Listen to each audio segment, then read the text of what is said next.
Truth over lies. Truth over lies. We see through the disguise. They keep us distracted while the world's on the fire.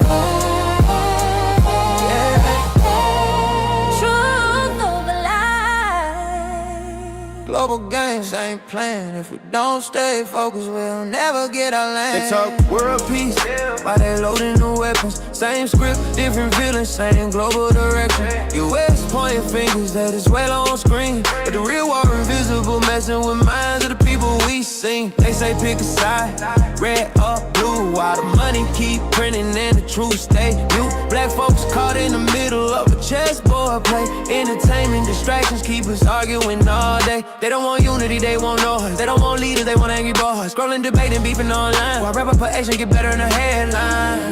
Truth over lies. They selling fear on the news. If we don't see the pattern, we'll keep falling for the rules. Truth over lies. Same empire, new face, a distracted people never win the race. They weaponize conflict, divide the globe. Sanction, invasion, money controls, but tell Black America to stay entertained while generational death never got reclaimed. Reparations ain't charity, it's a debt. Stolen labor, stolen land, don't forget. They want us beefing over nonsense and clout, while the real conversation never comes out. Peace ain't possible without truth involved. You can't heal a wound you refuse to resolve, so we staying locked in, eyes wide open. No distractions, we decoding what's spoken. Focus, they want us blind, unfocused, focus. We too old to be hopeless. No more smoke screens, no more circus shows. Truth over lies. Truth over lies. They selling fear on the news. If we don't see the pattern, we'll keep falling for the rules. Truth over lies. Same empire, new face, a distracted people never win a race.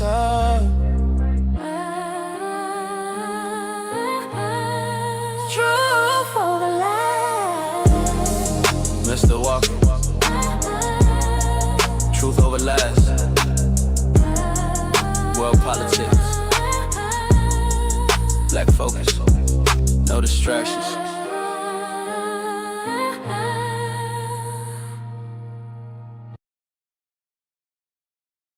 Another young life lost to street violence.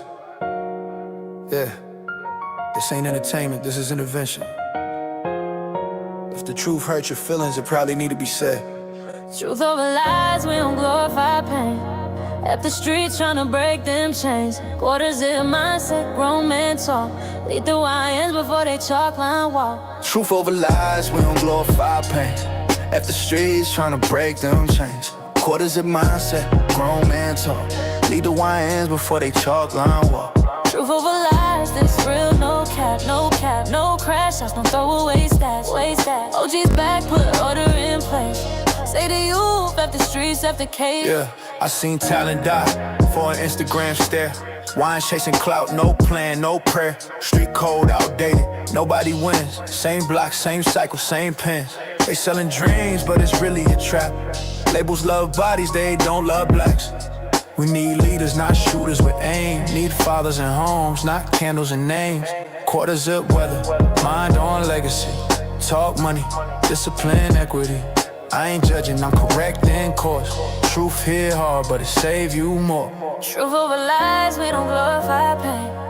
If the streets trying to break them chains. Quarters at mindset, grown man talk.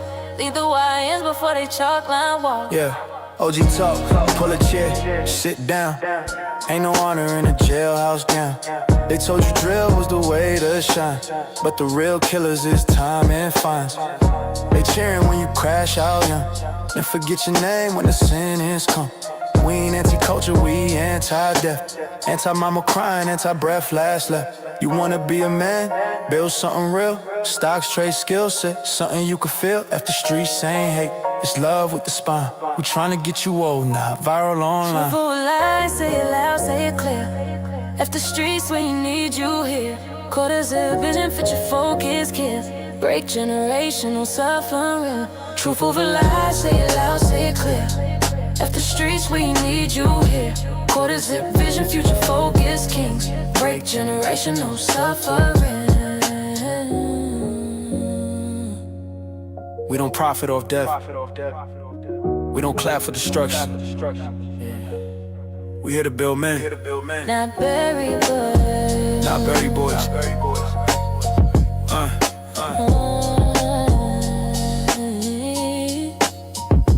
Truth over lies.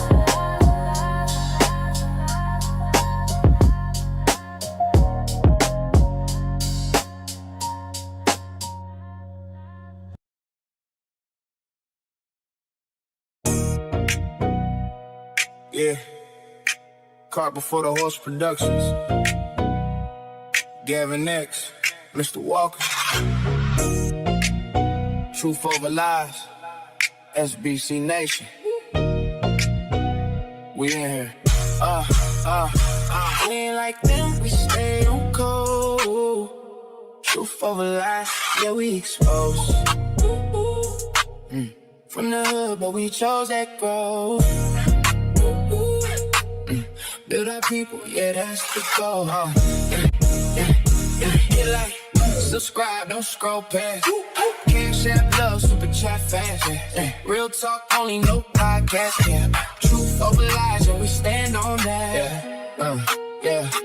Came from the mud, now we cleaning it up. Same block raised us, but we changing it up. No more crashing out, we elevating the mind. Trying to break them cycles, leave that struggle behind. They promote chaos, we promoting the go. Family first, yeah, that's how it go. Every man speaking, yeah, we leading the way. Not perfect, but we building each day. Single mom stresses and playing both sides. Child support courts got a whole lot of pride. But where the structure, where the fathers at? We ask real questions, they don't honor that. We ain't like them, we stay on coast. Truth over lies, yeah, we exposed. Yeah. From the hood, but we chose that growth. Build our people, yeah, that's the goal. Relax, subscribe, don't scroll past. Cash App, love, super chat fast. Real talk, only no podcast cap. Truth over lies, yeah, we stand on that. Reparations talk, yeah, we bring it to light. But unity first, gotta get it right. Can't build wealth if the home's not strong. Too many kids growing up all wrong. Lug, wildin', bomb, Keisha fed up. Toxic love stories, yeah, we seen enough. We break it down so the truth hit clear. No sugarcoat talk when we speak in here. Stay woke, not sleep, gotta move with sense. Not every trend worth the consequence. They push distractions, we pushing facts. Trying to get the culture back on track. We just want better days. Real love, real homes, better ways. We just speak that truth for the ones coming up after you. Truth over lies, yeah, we locked in. Single by choices, yeah, we tapped in. Couple for the horse, yeah, we building brands. SBC Nation, yeah, we taking stands. Like, comment, subscribe, don't wait. Support the show, yeah, we appreciate. Cash App, super chat, show love, truth over lies. Yeah, we rise above.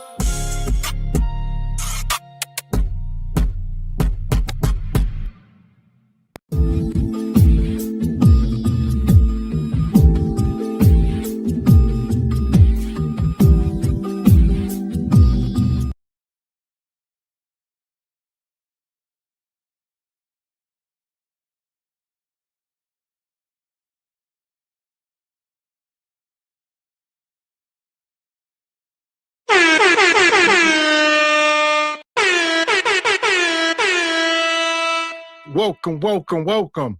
Live Truth Over Lies Tuesday, brought to you by Caught before the horse production. We live. Welcome to Caught before the horse production. It's Tuesday night. How you feeling, Mr. Walker? Yes, sir. I am feeling fan freaking tastic per usual. Good evening, ladies and gentlemen, El Nug Nugs and Le Bonquishas. Welcome to Cart Before the Horse, Truth Over Lies, in affiliation with the Bougie Negro Podcast, and also, as all you Negroes know, in association with Ain't No Fun Once the Rabbits Got the Gun Entertainment. What's going on with you this fine Truth Over Lies Tuesday? I got beans and bologna. Yeah. Welcome in, Truth Over Lies family. Also, Cart Before the Horse family. Make sure you guys are hitting the like button no matter which channel you watching on. We are simulcasting, but the stream will live on the Truth Over Lies. So make sure y'all click the link, come over and subscribe as well. There you go. After you follow those simple instructions, come one, come all, this fine April 21st, 2026. As you can see, Gavin X and I are very much still in this mix, reporting live to you jive chickens with Truth Over Lies. And it's a whole lot of wicked, wild lies being told. And as SBC, Cart Before the Horse, Truth Over Lies journalists, we got to report the truth, my baby. That part. So as we come into the room, make sure y'all hit the like button. Also, Next week, I am asking that all church members bring a copy of your tax returns so that I can review them. I'm going to put a stop to some of y'all playing in my face during tithes and offerings on Sunday morning. Amen. It's tight, but it's right. Yeah! So we're going to need y'all to start bringing y'all tax returns to the live stream so we can make sure y'all giving y'all tithes and offerings. We need to see all credits and debits, depreciations, all that. We need to know everything. We sorry. The Lord needs to know everything. There we go. Straight like that, straight like that, straight like that, straight. And also, shout out to Frederick Howard. He come through, been a member 6 months. Says, Stefan Diggs, you're not the father. Is that true? Is that for real? Uh-oh. Hey, listen here. Rumors, allegations, huh? Got any proof? Where are journalists at? We need proof on claims and allegations like this. Got to show us something now. Receipts, W-2s. There we go. So, don't know. We'll look into it. You know, sometimes y'all be trolling, but sometimes y'all be hitting on something. That's true. See, that's all. We ain't writing it off, but y'all don't mind trolling us, and we acknowledge that. And he also come through gifting the channel membership. We appreciate you, brother. Appreciate you, brother Frederick. So as y'all see tonight, ladies and gentlemen, no excuses. The gloves is off. We're going to have a conversation. We got a lot to talk about. So we talking about the hard truth about Black men and the community. No excuses. I like it. Ooh, one of my best lessons learned when it comes to manhood. No excuses. It's over. No matter what you got going on. Shout out to athletics. I was not an easy learner when it came to this. I had many. See, we trying to show y'all. Gavin X and I, we got a scroll. We got a never-ending scroll of legitimate gynocratic excuses as to why we should be much less than what we are today. But no excuses. Man. Money. And shout out to our brother Stu Pease. He dropped $10 in the Cash App. Said salute SBC Nation. Good to see you, brother Stu Pease. We appreciate you, man. Yeah! Boom, shakalaka! Appreciate that, brother. So we're going to get into it tonight. We're going to be talking about all aspects of the culture from the man's perspective, a lot of our issues, stuff we need to fix because we obviously ain't perfect, and a lot. We're going to cover a lot of stories here, so stay tuned. Did you hear that?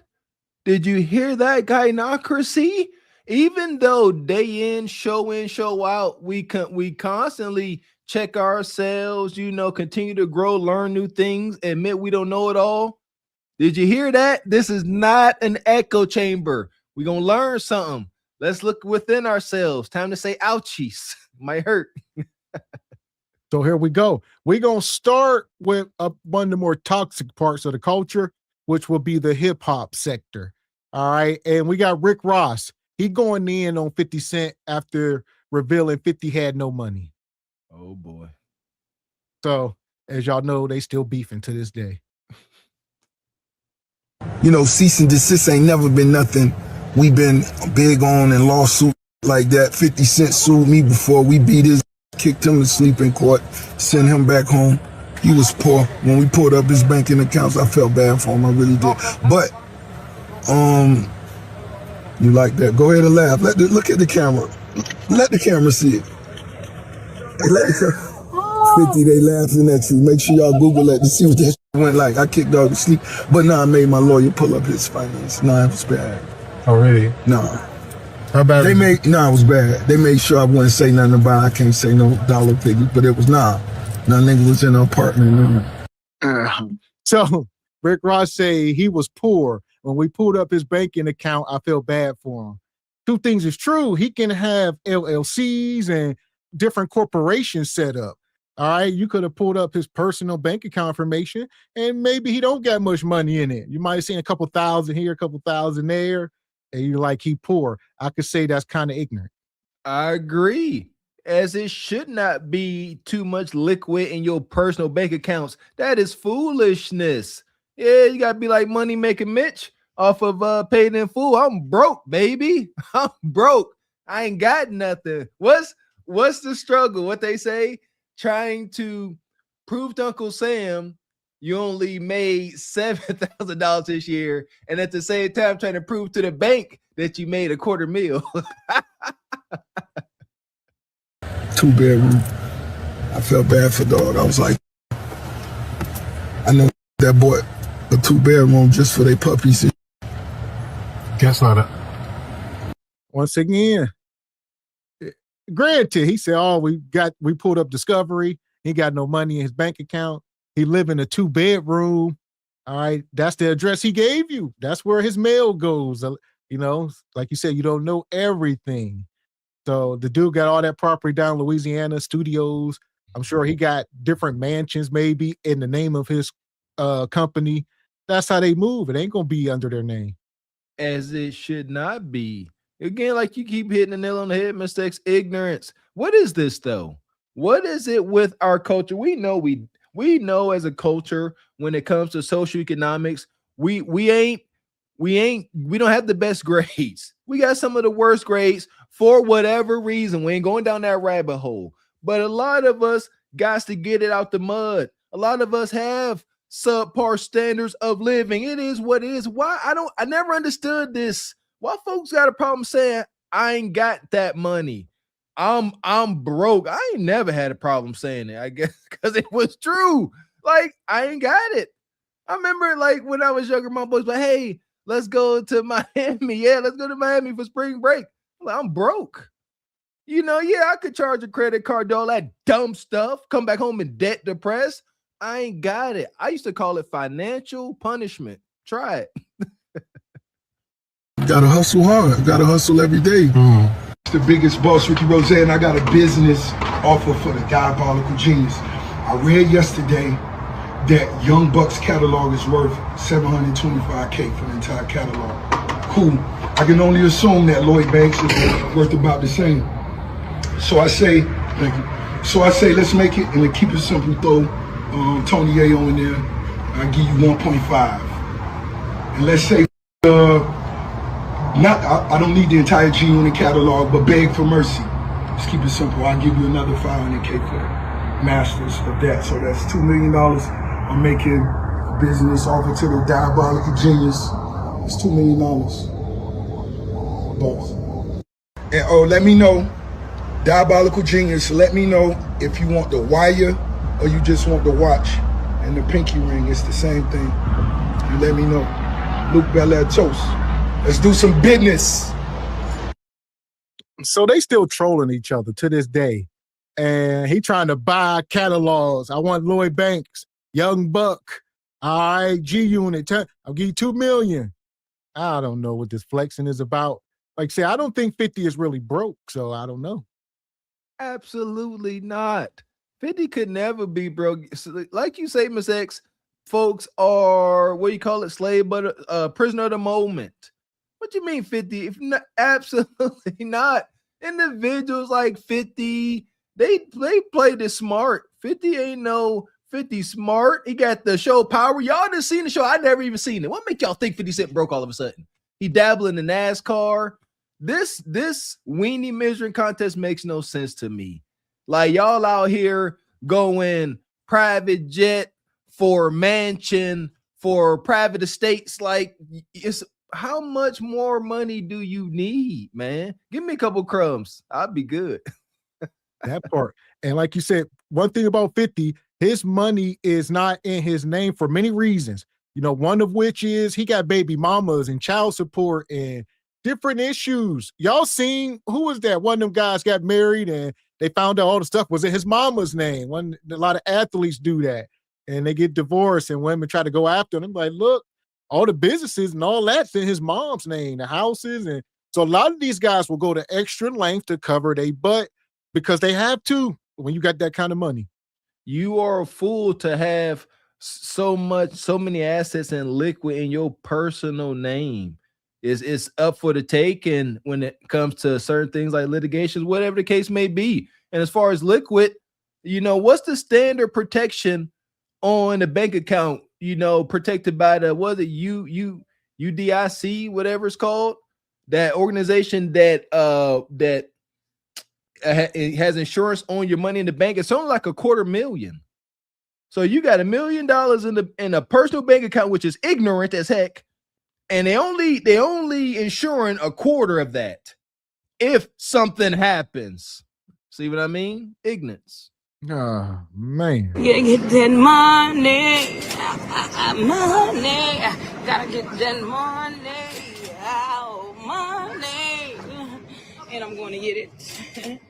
And it won't stop, and it don't stop, and it won't stop. You know what I'm talking about?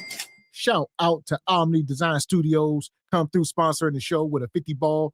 Says the wealthy hides their money, appear broke, wearing name brand clothing and driving fancy cars. Fake rich individuals show it off.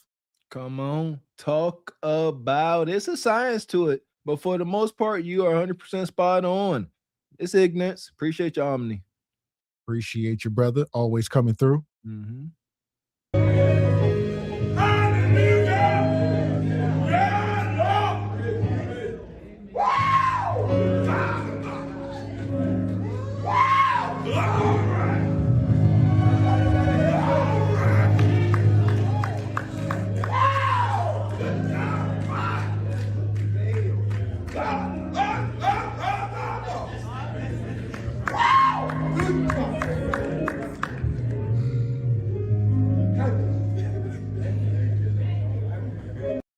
Appreciate your Omni coming through with that big support, and appreciate y'all chat. The FDIC, there you go. Yeah, they only insure up to $250,000, so you're ignorant after that. So for that, we're gonna put Rose in the sub. Oh. The passengers of the doomed Titanic sub spent their last moments in total darkness looking for bioluminescent creatures out of the small window and listening to their favorite music. The new details of the 5 passengers' final moments have been revealed by the wife and mum of the father-son duo. Wade in the water, diamond, wade in the water. Something's gonna trouble the water. You better wade in the water. Yeah, man. You know, for the sake of manhood, I really hope, I be hoping that, you know, folks like 50 and Rick Ross got some kind of friendly agreement. They like, look, we about to work social media. We about to put on the show, act like we beefing. Because if that is true, if that energy is real, man, that don't wealthy men got more important things to do than be beefing? Shout out to KS. Man. Yeah! Boom, shakalaka! I've been working my tail off. I've been working doubles. I'm getting that bread.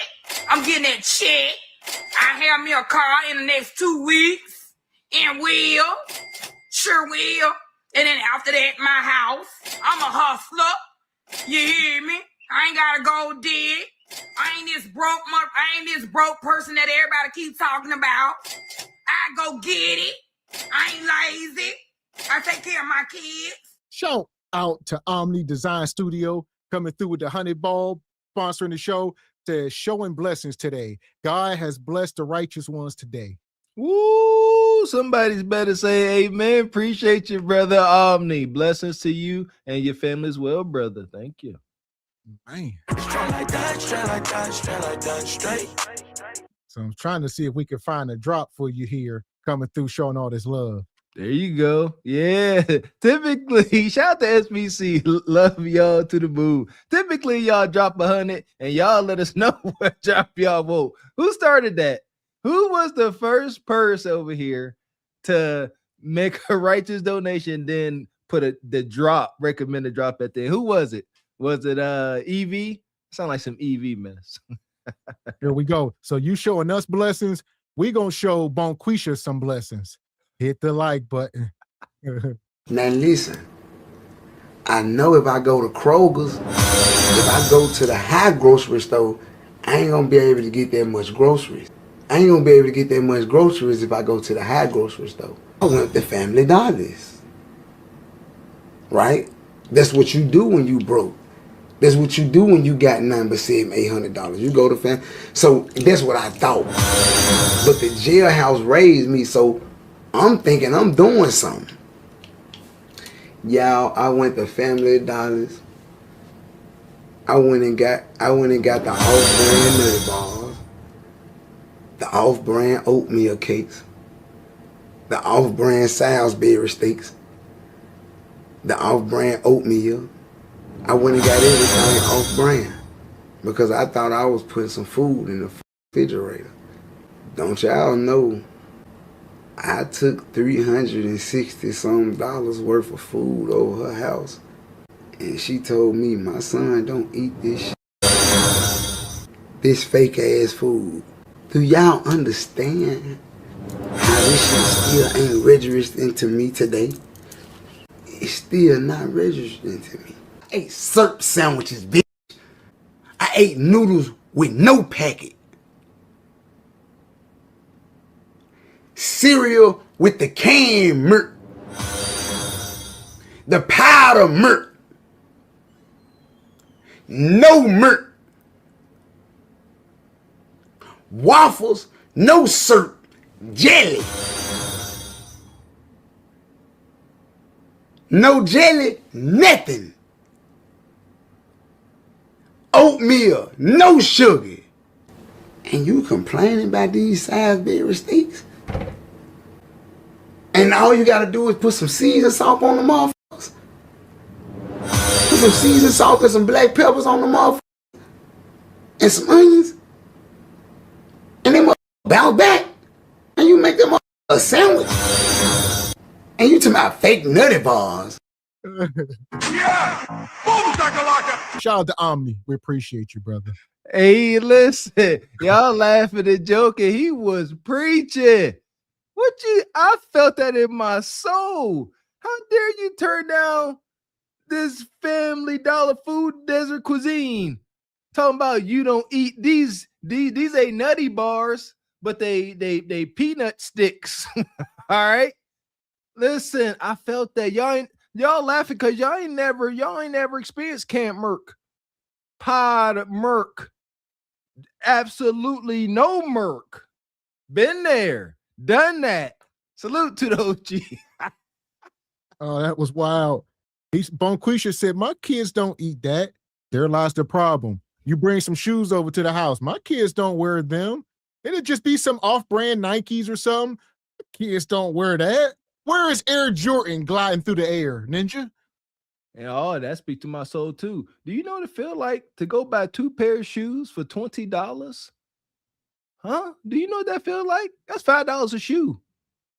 It's socks that's more expensive than that. I rest my case. So here we are, nonetheless. We appreciate you sponsoring the show, brother. Yeah! Boom, shakalaka! And we're going to keep it moving. All right, we talking no excuses tonight. So we're going to bring this next story up, which is something we should have talked about a while ago. All right, but we're going to bring it out. This Pooh Shiesty, Gucci Mane, all this, black men to the forefront. All right. Here we go. Yeah, let's dissect this ninja moment ignorance. 3 music industry professionals traveled to Dallas for a scheduled business meeting. Lontrell Williams Jr. arranged this meeting purportedly to discuss the terms of his recording contract with one of the victims. As alleged, once these 3 men were inside the recording studio, Williams Jr. and 8 co-conspirators, several of whom traveled from Memphis, Tennessee, executed a coordinated armed takeover. As alleged, Williams Jr. produced an AK-style pistol and forced one of the victims to sign a release from the recording contract at gunpoint.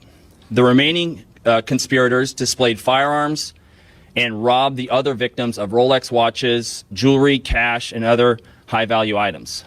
Let's stop it here. So as y'all know, Pooh Shiesty, the man known for making the ski mask, that's him, the crash out of the century. You know, he was trying to get out of a record deal.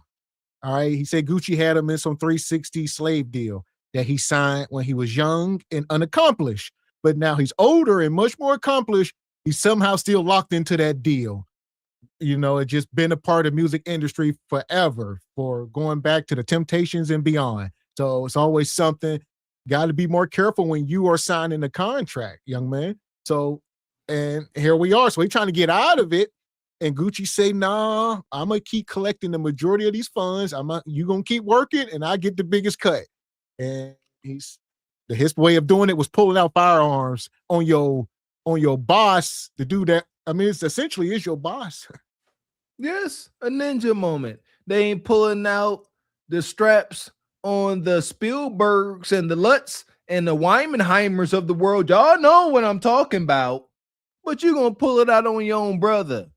See what I'm saying? I despise that energy amongst us. That is why, definitely still to this day, when I'm out and I see another melanated brother, I go out my way to say hi, because this unnecessary vitriol amongst us, okay, it was a bad deal. We know about the 360 deals, but like I said, we ain't got this kind of energy for nobody else. The Weimerheimers and them, they ain't getting the tools pulled out on that. Y'all sitting there talking like y'all got some sense and begging and pleading and begging. But since it's your brother, his life means nothing. Ignorance. And like you said, on both sides, because like you say, I know business is business, but a lot of times we do bad business with one another.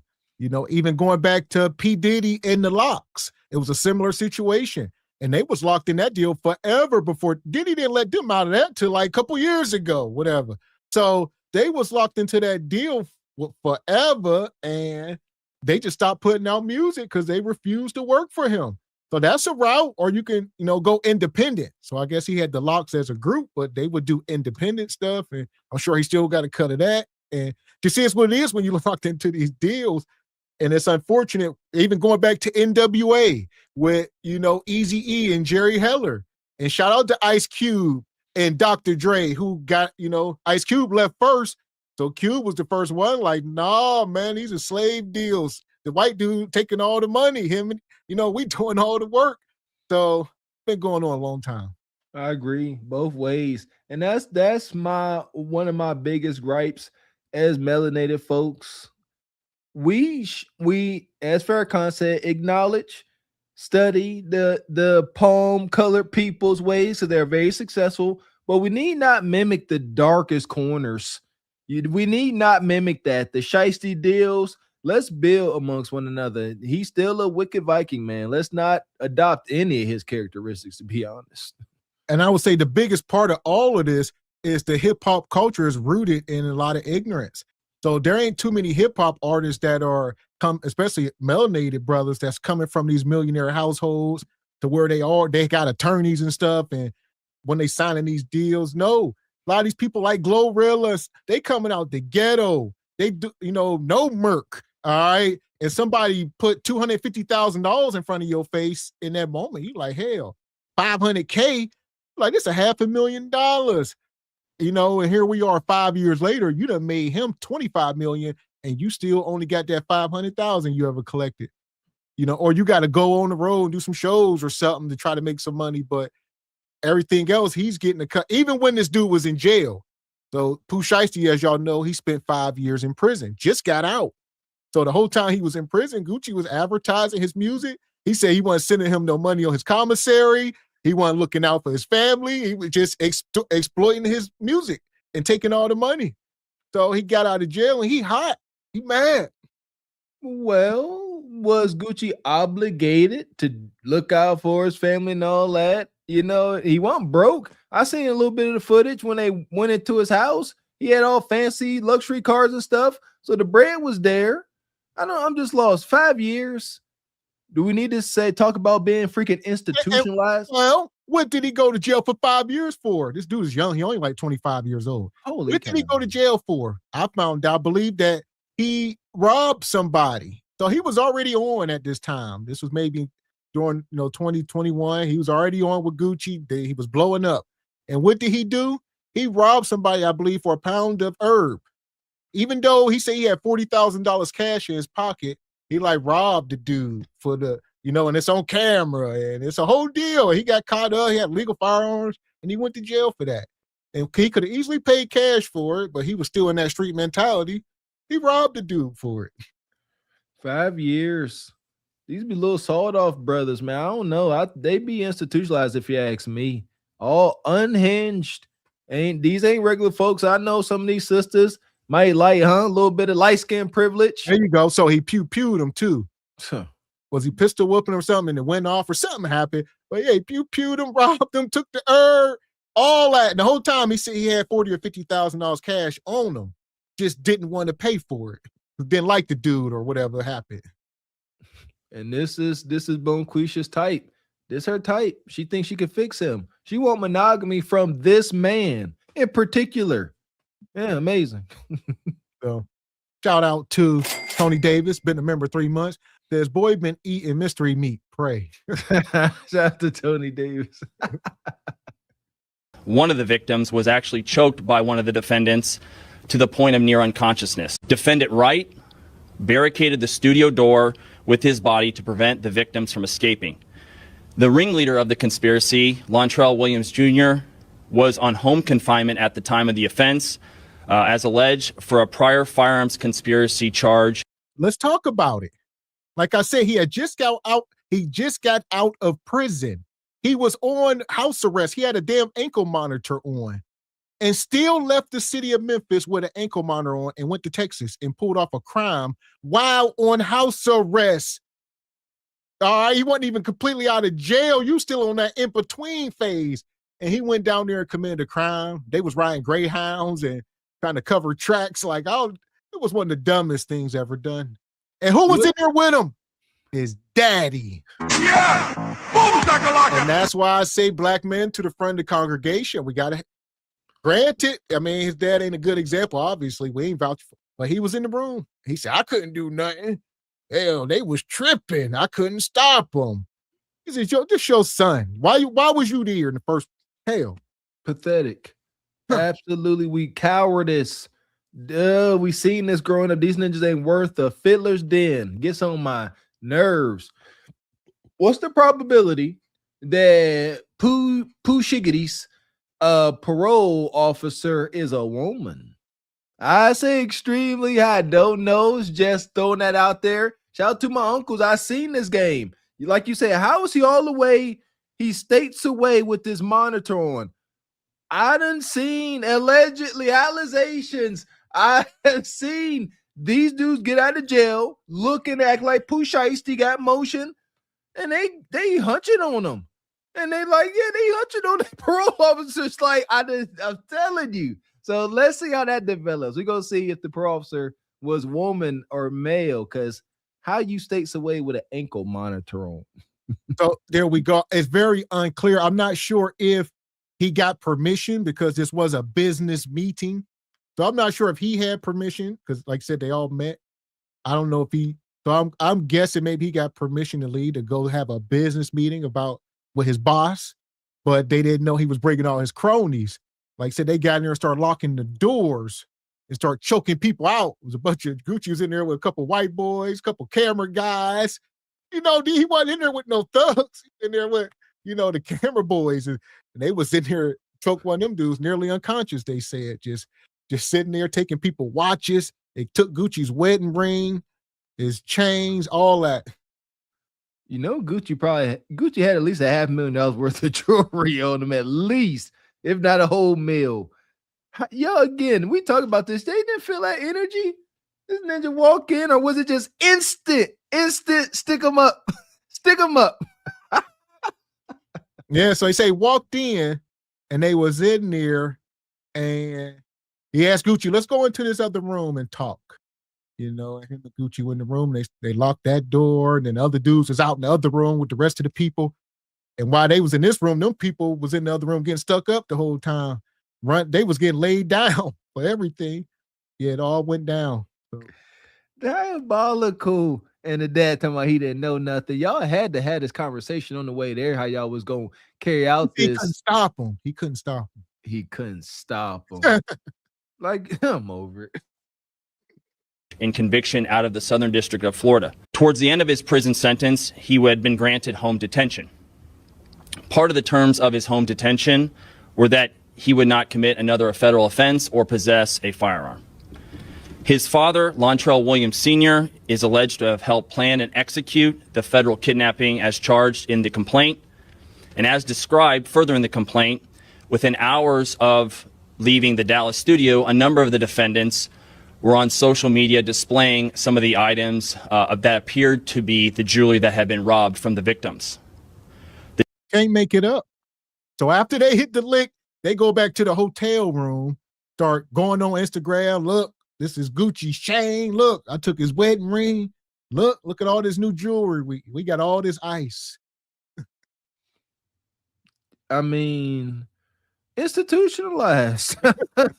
Well, you wants to go to jail. Must be fun in there. I don't know nothing about it. But I got uncles and cousins. They, from as far as I know, they were incarcerated more than they was free. Institutionalized. I seen it. They ain't worried. They get out and they already got plans on going back. I don't know what type of fun y'all be having in there. I keep my thoughts to myself. The charging document outlines some of the evidence, just some, establishing the defendant's roles in the federal offense. This is as follows: electronic monitoring data placing Williams Jr. at the offense location, which would put him in violation of his home detention conditions. Cell phone records and license plate reader data corroborating the coordinated travel of multiple defendants from Memphis, Tennessee to Dallas. So that let us know he didn't have permission. If he's saying he violated, and like he said, it's all tracked. Like we tracked your movement. This thing got a second by second, minute by minute, hour by hour. We done traced your steps for the last week. You done been here. You done been through multiple states. All that. What you thought it was. And y'all don't get it. They'll let you do it. They'll be all right. I don't know how that thing worked now, but back in the day, it used to beep. It would beep, let you know you was outside of range. But it don't have to, especially with more high profile customers, because that's what they are, customers to the prison system. They like, you know what? Turn the beeping off. Let them go. Let them rack up the offenses and the charges. See, like over the span of 2 weeks, see, he probably was going back anyway. It's like, well, even if you didn't stick up Gucci, we got you going here. You missed curfew 15,000 times. We know you ain't about to pass no drug test. Just put your hands behind your back. And let's get this understood. This took at least 2 months. It was at least 2 months between the robbery and them being arrested. So they've been free. All this happened in January. And they've been, like, a lot of people were reporting on it, but people was like, y'all speculating and gossiping. There was no real evidence. Gucci never came out and said anything. Nobody really said anything. People were just, the streets knew. But I guess they were doing their investigation. It took 2 months for them to even arrest him for this stuff. So he's been getting his ducks in a row. And I guess I'm guessing he knew he was going to jail sooner or later. that stress. Come on, man. Oh, I did not know that. That's wild. Now that makes it even more wild. So what Gucci what snitching?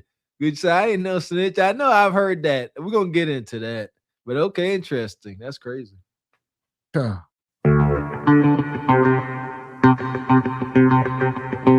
And shout out to our brother Petty Sama, come through gifting 10 channel memberships. Coming through like clockwork with that 10 ball. Appreciate you, Petty Sama. Come on, just bring it. I need you to stand up while y'all not moving. Come on. Don't make me push. Don't make me push. Thank you, sir. There go money. She's touching you. Where they get that money? Where they get that money? I can see money from a long way. Elder Gregory Kelly, That's right. Come on. $100. Everybody get something in your hand. Come on and put it right here. Elder Petty Sama, 10 memberships. Rental car records confirming Williams Sr. rented a vehicle that was used by the group, surveillance footage from the offense location, a nearby office supply store, and a hotel where several of the defendants stayed following the offense. Fingerprint evidence as well that was recovered from the crime scene, matching at least 2 of the defendants. Social media posts. Up in that shit like I do inside. Nigga, please, nigga. They got $1 million, nigga. Broke ass nigga. Shit make a nigga heart hurt, boy. Don't make these niggas happy. These niggas ain't happy on home. Step to me, fuck, nigga. I would love to, nigga. I don't care. You see me, my wife, you can step to me. I'ma smoke you. You know what's going on with me? In the police. I don't believe in none of that shit. So here we are. All right. They saying Gucci snitch.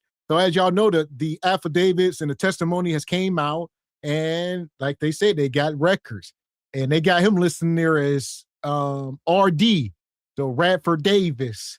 So they don't have his name in there, but they say defendant RD said he identified these people as the people who robbed him, and it started with the security guard Gucci had with him that day was an off-duty police officer. That's what sparked it off. So I guess maybe they wouldn't have told, but it was the security guard who was an off-duty police officer and the cameraman who was a little white boy. So the 2 caucus people in the room, they was the ones who really snitched. Like the dude, they showed pictures. He had wounds. He had, the police got pictures of him. He all scraped up and bruised up. So he went straight to the cops. That's why I said this took 2 months for this investigation, because they just needed Gucci to cooperate. And like you said, it was an off-duty police officer in the damn room. And they didn't even know they're in there robbing the off-duty police officer. 2 things. So there you go. I know Gucci is one of the more street valid, rappers I know coming up. Gucci was really about that life. So I would have to believe that for Gucci to snitch, and I'm putting quotes on it for a reason, for him to snitch, yeah, they probably say you obstructing justice. This dude got hurt, and you talking about you don't know who was there, and you know exactly who did it. See, so now Gucci could become on charges himself. Obstruction of justice. I can see that. Like you said, he got an off-duty cop that been accosted. There you go. But on other than that, is it snitching? Like, this ain't street activity. This is business. If you go into a business office with palm color folk and pull out the heat, talking about get me out this contract, you think they're going to go to the cops? Or they're going to say, when I see you ninjas up? No, you going to jail. Man. And even 50 Cent come out. 50 Cent shares alleged paperwork fueling the claims Gucci Mane snitched on Pooh Shiesty. 50 said, damn, I thought you were smoking on Pookie Loke. Stay tuned for the next episode. So y'all remember he talking about he smoked Young Jeezy's friends that broke into the house. Y'all remember that? So Gucci got bodies on his hand. He done deleted folks. All right, them people broke into his house back in the day. And some people have came out, I guess the woman Deb, his old manager, she said that a lot of that story is a lie. That Gucci was not the man behind the trigger. He just took credit for it. That's what they're trying to say now. They're trying to discredit everybody. Hell, they said 50 was only shot 5 times, not 9. So everybody, his baby mama said that. Everybody being discredited. So, but no, Gucci was just like last year up there saying that to Gucci on the verses. Like, I'm still smoking on Pookie Loke. So he was still in that street. You see what I'm saying? So I get what you're saying, Mr. Walker. This is business, but some folks don't know how to get the hell out the streets. Oh, mercy. Yeah, it's compounding. So and here's the thing, like you talking about, they trying to disregard the toughness, the edginess of a Gucci and a 50 Cent. Egregious. Like these are modern day, ignorant and petty, but these is gladiators, if you ask me. These ain't soft men. Ain't nothing about them soft, tender hearted. And there's something about that is good for the group. Masculinity is under attack. But yeah, this is pure ignorance. Like you said, Ms. X, leave that street stuff alone. If it no longer serves you, abandon it. And it didn't serve Pooh Shishtity or Gucci, man. Only thing I believe in is the police. Soft ass nigga. Thing I believe in. That's it. Keep it in the street. That's my only rule. Anything else, I don't give a fuck anyway. It sounds like Gucci cooperated. It sounds like the victim. Gucci was a victim and gave his testimony. Come on over here with me, Gucci. It's all right. It's all right to go and be civilian. Yeah. Come on. Yeah, come on over here with me, Gucci. Press charges on their ass to the full extent of the law. That's how you get to niggas. Yeah! Boom, shakalaka! Come over here with me. It's funny how things come full circle. Like Charleston trying to say, they was calling Charleston a snitch and a rat and all these things, unsavory things. But now most of the people in hip hop have turned into snitches and rats. All right, look, Gucci Mane, 6ix9ine, who that back there? Woody, Gunna. All right, I don't know about why they got my man Cat Williams down here. Nonetheless, all right, I guess it's cool to be a snitch now. Charleston said, come over here with me. Call the police. Stop. Oh, that's diabolical imagery. Don't do Cat Williams like that. Why he got the Uncle Ruckus eye? Listen here, man. It ain't snitching. Get out the streets, man. Like, shout out to my brother Terrence. I remember we was in college and I was still pretty ignorant. And I remember we was talking and he said, man, I'm telling you right now, he said, if anybody get in my car and they drop something that they shouldn't be dropping, he said, if we get pulled over, he said, I'm telling. He said, I ain't go to jail for nobody. And this was like freshman year. And I looked down on him on that because he wasn't keeping it real like a real ninja. And then, but as I got older, I said, you know what? You're right. I ain't going to jail for you. You going to jail. I'm going home. Man. Yeah! Boom, shakalaka! So here we go. You know who ain't going home? Everybody in this situation. We're going to put y'all in the sub. There you go. Bye. The passengers of the doomed Titanic sub spent their last moments in total darkness looking for bioluminescent creatures out of the small window and listening to their favorite music. The new details of the 5 passengers' final moments have been revealed by the wife and mum of the father-son duo. Wade in the water, diamond, wade in the water. Something's gonna trouble the water. You better wade in the water. Yeah, man. Yeah, I don't know what y'all rules are today, but growing up, snitching was pretty straightforward. If you are in the game, you do not talk to law enforcement, no matter what happened, especially if you and your partner in crime get caught. You say absolutely nothing. That was the old, so obviously that issue is gone, but that was it. Don't cooperate if you are in that game. But if you ain't in the game, you can't snitch. There we go. So here we are, folks. We're talking no excuses. All right. The hard truth about Black men and our community. And I'm going to bring this up. We've been talking about, Rick Ross. He was clowning 50 and a lot of these guys. Let's talk about ownership. They all talking this big money talk. Let's talk ownership. Uh-oh. Some of y'all self, boy. We don't let these foreign people come over here and take over all our industry, take over all our dealership. We don't have no franchise Black-owned dealership in Atlanta. Yeah, we flexing. All of us got money. We got all the nice cars. Everybody in Atlanta, everybody Black in Atlanta got nice cars. Don't none of us own no franchise dealership. We giving all our money to the Indian man. We giving all our money to foreign people who own these dealerships, who own these gas stations, who own these companies, laundry mats. We giving all our money to them.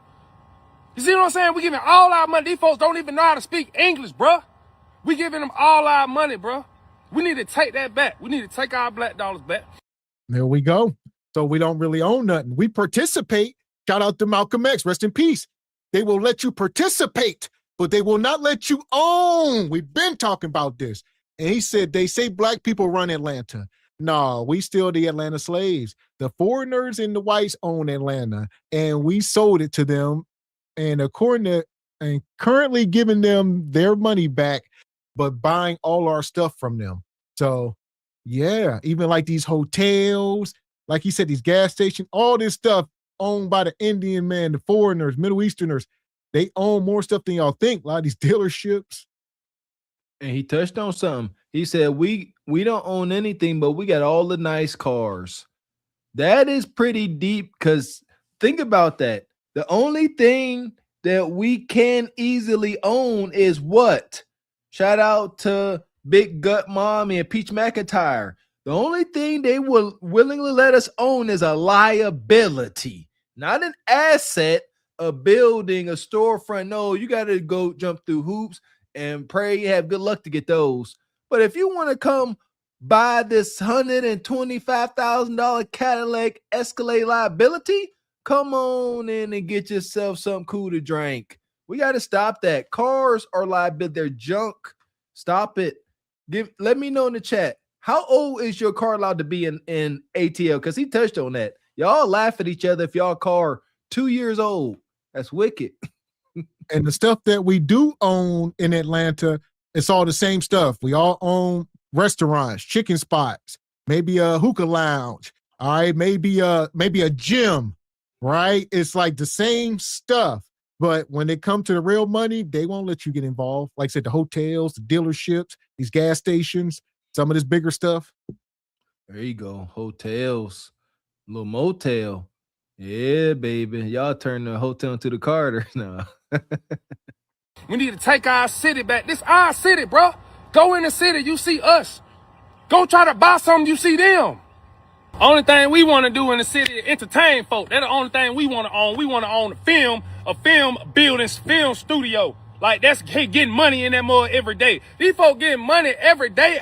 Yeah. Let's talk about it. It's the little things. He talked about Tyler Perry. He said, hey, we got Tyler Perry Studios, but that ain't, who is that really serving? Him. So we must understand, we try to hold this stuff up. Look, we doing big things. Tyler Perry doing this or such and such doing that. Yeah, those aren't real victories.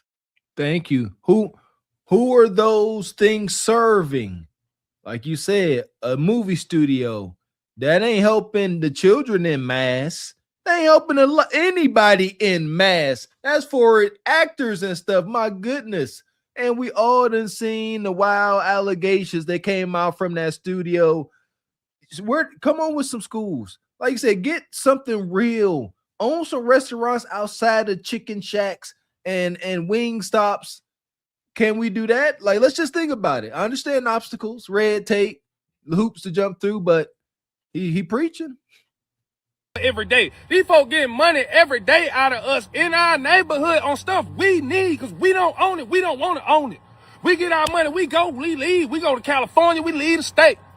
All these rapper niggas out here none of these niggas own no dealership out here. Just at Atlanta Auto, bro. Watch this nigga, Lil Yachty come in, spend $100,000 with an Indian nigga who don't give a dang about him. Then I see another rap nigga want to come in and spend $300,000 on a car that was bought brand new for $200,000. Then nigga trying to spend $300,000. Like, you mean to tell me we gotta go through oppression, do all this to earn the money fairly? Then once we getting the money, we giving it to folk that just came over here off a boat. These niggas all that right off a boat. Even the guy Johnny the jeweler and Jacob and the one Johnny Beam and whatever, the Asian guy, and all this stuff y'all make them cool. Even with the Salt Bay, y'all gonna spend $800 for a steak. Y'all make these people cool. We are the culture, but somehow, some way, white man's ice is colder, so we got to go spend money over there. Shout out to Uncle Tendernism. There you go. And shout out to Mr. X, the one brother, Big Les Barbecue. There you go. We need to support our own with the bias. And shout out to Uncle Tendernism, since we own that. I done seen that talking about support. I noticed that a lot of sisters stopped supporting OG Tendenism when he started bringing his wife around. What y'all thought y'all was gonna do, huh? Y'all thought y'all was gonna give Mr. Tendenism some of that them tender sweets that y'all got? Wicked work. But yes, please support black businesses with a bias, please and thank you. Ain't even got no social security number, bruh. You see what I'm saying? And then what we do? We sell our grandma's house to them. Let trap. Let get some dope. Let get a restaurant and trap and make that mud like a trap house and call it bando. That's the only thing we know how to do. Get a restaurant, eat, do some nails, do some hair. That's on. And that's true. Like even with the names, like you say, I appreciate our hustle. I get it, but no, we got even like T.I., like some of his spots. Oh, it's the trapping chicken. And, 2 Chainz, these guys, they open up these spots, but, granted, they cater into the demographic. So they have to dumb this stuff down for y'all. Even if they don't believe in it or indulge in it themselves, we know that is part of the culture as well. Jay-Z said it. Like, I got to dumb the lyrics down for y'all so y'all can get it. Like, this always been a thing. Shout out to Lupe Fiasco. Had a song called Dumb It Down. Like, we guys to do better.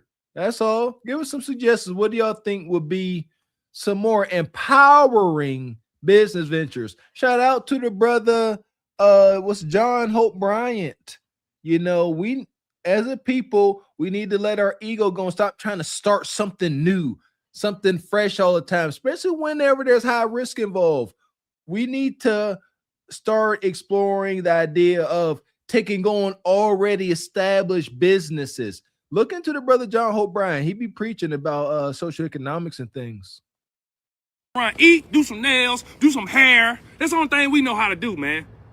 And if anybody got something to say to me, boy, I quit them folk dealership. I don't make money at them folk dealership. Nigga, I quit. Soon as them niggas start treating me bad like I want nothing to remind me if I was a black man, nigga, I got up out of there, nigga. Once I realized I was better than the boss, the owner, every nigga in there doing the job, nigga, I got up out of there, nigga, and I start my own company, nigga. I don't need to be nigga, you think I'm finna be somewhere busting my butt to make another race rich, and then just for a nigga to be like, nigga, I don't like you today, nigga. You ain't gonna make no money today, nigga. And they have power over me like that? Boy, you got me messed up, bro.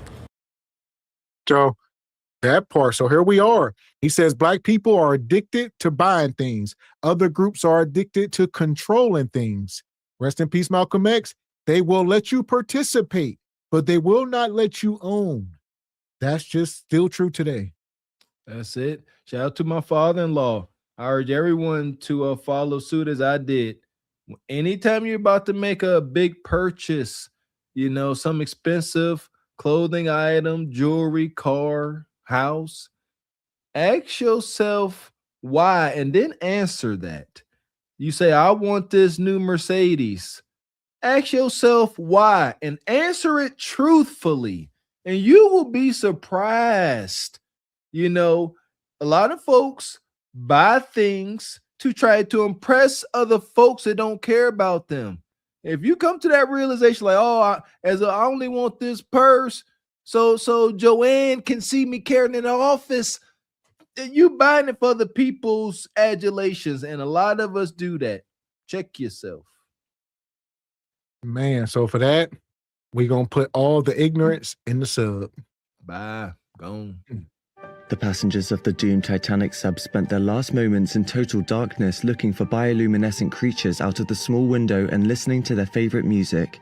The new details of the 5 passengers' final moments have been revealed by the wife and mum of the father-son duo. Wade in the water, wade in the water, diamond wade in the water. Something's gonna trouble the water. You better wade in the water. Yeah, man. I see shout out to Flint, says schools, community centers, hospitals. Woo! Trying to set up hospital, good luck. Schools, shout out to Dr. Umar. Community center, I think that should be one of the easiest tasks as far as red tape and certifications. But schools and hospitals, well, I would say we can open up anything if we got the people to do it. because the Asians do it. Like they got their own hospitals, but who are the doctors and nurses in there? The Asian people. So we need more black doctors, more of these black nurses. We can have black banks, but we need more black billionaires to put their money up to these institutions, and we could fund our own endeavors. But, it's going to take all, the greatness of us to all come together. And come together looks like conflict resolution. That's our problem. You get enough, if you ask me, you get enough wealthy black people in the room, all black, and that's the issue. Folks don't know how to give their opinion or give their 2 cents, and folks not agree and be able to disagree respectfully. That's what I always see in this. That's why I'm like, fat chance, man. But the first thing they need to do, in honor of my girl Ebony Dean, they need to cut the check. But once they cut the check, everything else is just start going in motion. And that's a fact, Jack. That's all I need. That's too easy. And shout out to Olawa, been a member 5 months. Says, hey, y'all, happy Tuesday. Hit the like button. Shout out to our lovely sister Olawa. Always good to see you, sister. Yeah! Boom, shakalaka! So here we are. Y'all see Tasha K on the screen. All right, we about to cook up. We still talking ownership. So we're going to get into this whole situation that's been going on with Boosie and Vlad and content, and we're going to really talk about this. Talk to us, Tasha. I did not want to talk about Boosie over there trying to quit that white man's job, but, I give him 2 minutes up over here. So Boosie has finally quit Vladimir Putin's show. Here's this video. Vlad no more. We couldn't come up with an agreement. He didn't want to pay me. I wanted $5,000 more than he wanted to pay me. He didn't want to pay me, so I think I'm gonna make more money doing it this way. I'm editing my interview now.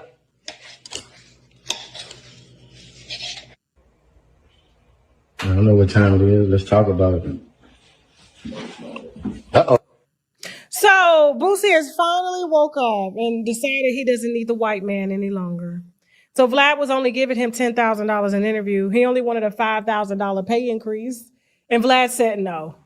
Out of all the money Vlad has made off of black people, and he don't pay most of them that come up over there now, but he has to play Boosie because Boosie's the only one that brings consistent numbers. So let's stop it for a minute. Tasha's a little incorrect with her reporting, and we're going to mine through this and we're going to get the real facts, but she's on to something just off with the numbers. And, Vlad was paying him to come onto the show and do those interviews. The legendary, people got memes and stuff out of those interviews. And Gucci know his value, as y'all see, and he made his own in-house studio. Smart Boosie. Shout out to Boosie on that. I don't know much about him. I ain't too much a fan of his dark tainted past, but shout out to him. He inquires. He got him some land out there. Got Boosie Lake or Boosie Pond out there fishing with his kinfolk. I love that kind of carrying on.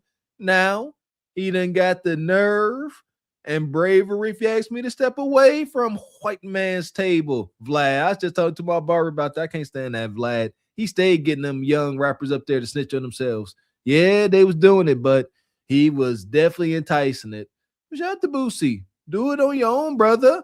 You got the character. See what I'm saying? Sometimes, I believe most times, this is when you get your breakthrough. You need a little bit of negative pressure to push you on to the right track. Boosie has decided that he's now starting his own thing. And he's going to make more money, but it's not going to happen overnight. You got to get monetized on YouTube. To be honest with you, I don't know why Boosie doesn't have a streaming deal like how Blueface has one or DDG. I just don't understand why they won't do that for Boosie. All you got to do is put a camera in Boosie's house around them kids and stuff. Him and T.I.'s family neck and neck. They can make a killing over there on Twitch, and y'all just picking out golden clips of what went viral. And he could consistently make money. Now he's trying to do a Vlad and do what Vlad is doing, because Vlad obviously has that type of money to pay him every time he sits down. So he's thinking Vlad is making real money, which YouTubers do make more than streamers, unless they're like a Kai Cenat or something, where they have these huge endorsement deals. But for the most part, like when you think about the time that a streamer sits on live versus YouTube, it takes longer to build on YouTube, but it is more consistent. But streaming, you can instantly get it like that. So I give an example, like it takes Blueface 30 days of streaming around the clock to make 30 grand. I'm not going to tell you how long it take us to get that up over here, but we have a team, a huge team that puts together this content. We're straight. But that took time. So there you go. Either you're going to build it up like Tasha K. They 15 years in the game. It take time to build up these networks and these channels and these brands. And you can't just walk into the door and be looking at Vlad 20 years later. Like I said, granted, Boosie, he does need to do his own thing, but it's going to take time. And I think Boosie is trying to go over to sell it. Last I checked, I think he's trying to do more of a Patreon type deal. I think he's trying to bypass the whole YouTube experience because he ain't trying to go through the rigmarole, get monetized, or, you know, have to really grow the content. People got to watch it. So, yeah, I believe YouTube is the place to start. But shout out to Tasha K. Preaching consistency. Gotta have consistency. I look at this as you are building your network. You know, this is the Single by Choices Cart Before the Horse News Network. And we just a garage, we at garage band status, if you will. We in our mama's basement still as far as maturity and age. And you just grow bigger and bigger, but it's gonna take some time. What does Boosie have in his favor that we don't?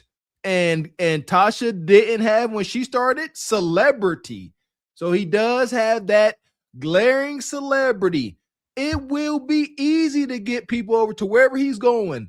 Will he be able to keep them under his own power and accord? That's the question.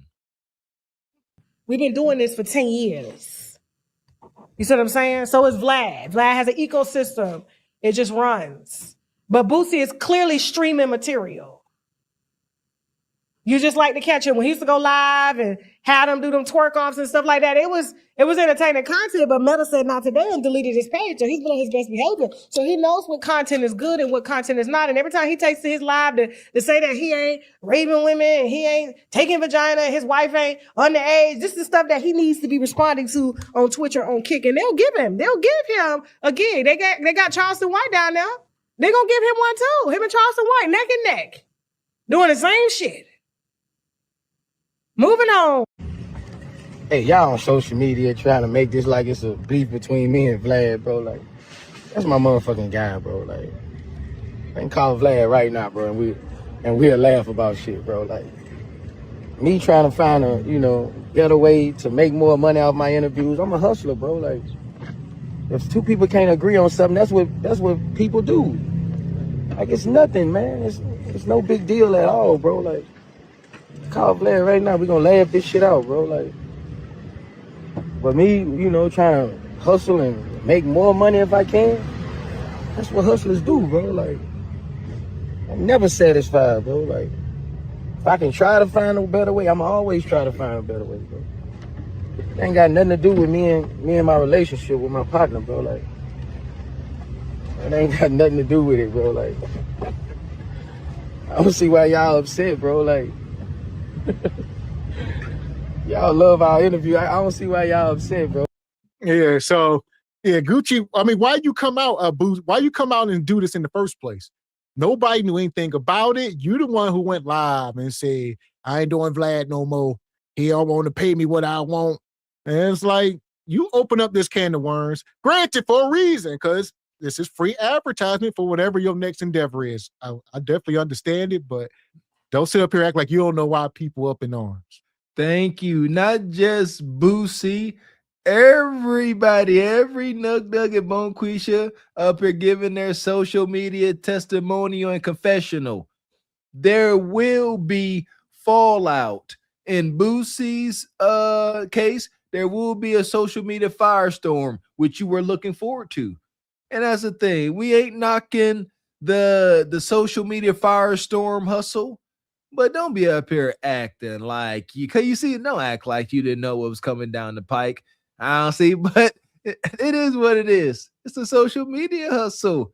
And I hate it because it's undeniable. You really can't stop it. But, you know, I got an interview coming this week. I mean, if you can support it, you know, I know all my fans gonna support it anyway. But don't try to push the narrative, my nigga.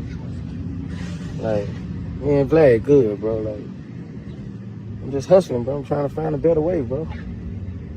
You never know how she gonna pop out, bro. But me and Vlad good, nigga. Always gonna be good, bro. DJ Envy. I haven't seen the video. I can't find it, but they saying that you saying I'm asking for too much money because I don't have the numbers on the platforms. Well, if I'm getting 25K from Vlad and I'm on that motherfucker how many times a year? And now I ask for 35. I haven't been on there for seven months. How am I asking for too much money? These numbers ain't adding up. On a year basis, I feel I saved him money. That's how I feel, and I told Vlad that.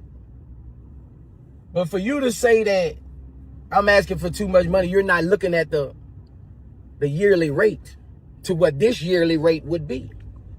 This is ninja math. Hell! This is ninja math. I get it. All right, so like I said earlier, Tasha K was misreporting. I don't know where she got her numbers from.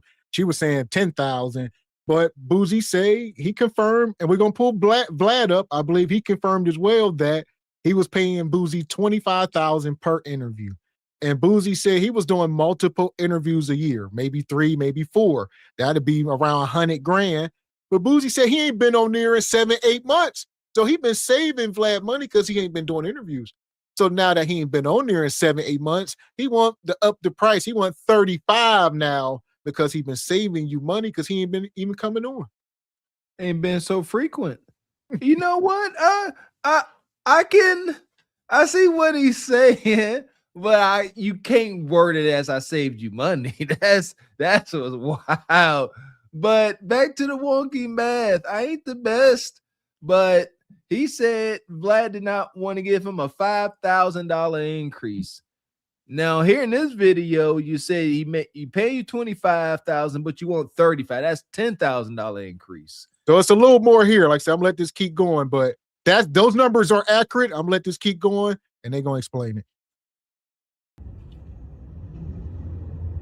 And it don't matter if somebody richer than me. It don't matter if somebody got more numbers on their platform. Plenty of people have been on Vlad. A lot of times they still won't do the numbers Boosie do. Numbers and everything don't make you motherfucker. I'm Boosie, nigga. I'm different. You know? But just think about that. 25, 6, 7, 8 times a year. And it's been 7 months and I haven't done an interview and I asked for 35. That's why we feel we couldn't come to agreement. And also, why you think a lot of motherfuckers watch Vlad TV? Let's be honest, bro. Like, let's be fucking honest. Who turned you up on Vlad TV, my nigga? Who shit you watch over and over again? Like, you know, like our connection, like, bro, come on, bro. Come on, bro. When you talk about interviewing and you bring Boosie name up, you bring Vlad TV name up. When you talk about Vlad interviewing somebody, you bring Boosie name up. So Envy, I feel you wrong on that. I feel you wrong. You can call me the Breakfast Club and we can have it out. Well, 2 things is true. Like we said, it's a lot here because, you know, Vlad is rolling out the platform. You take no liability. So granted, you can ask for whatever you want if that's what you think you're worth, but there is 2 sides of the coin. So Vlad is taking all the risk as far as that goes, paying you up front, you know, hoping the video's gonna do well. He really don't have advertisers. He just think the video gonna go viral. He betting on himself, if you will. So it's almost like, you know, anything, if somebody own it and you participate in it like a NFL or anything, so they gonna set the standards and the rules. Now, I wonder if he had this discussion with Vlad. Again, back to proper conflict resolution, something that I believe as a people we struggle with.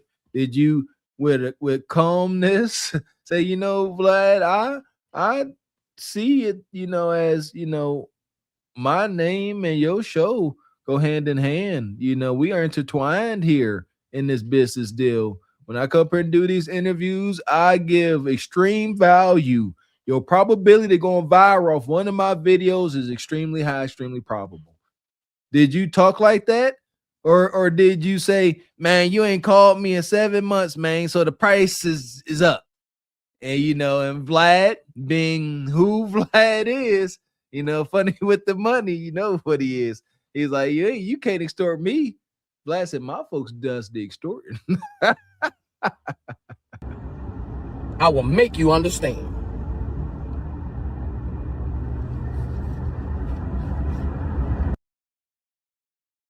Boosie recently did a live where he revealed parts of this conversation, and in his live, he said that he had asked for $5,000 more, and I said no, which is why he's not going to do the interview. Now, that's not exactly accurate. So, I wasn't going to put any of this out there, but because he started putting out numbers out there and people started going, oh, Vlad being cheap, why is it only 5,000? You could pay him that, not knowing the whole picture. So I'm going to lay out the whole picture for everyone just to explain what exactly is going on. So when I called Boosie, like I said, the fee had always been $25,000.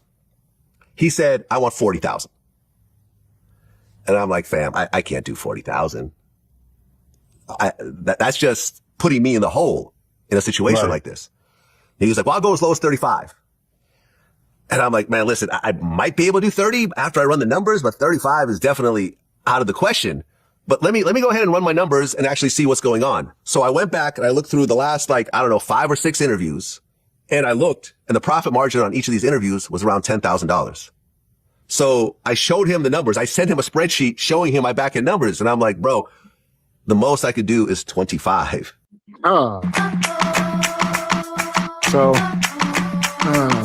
it's a lot of cap in his rap. You got to do the business, Boosie.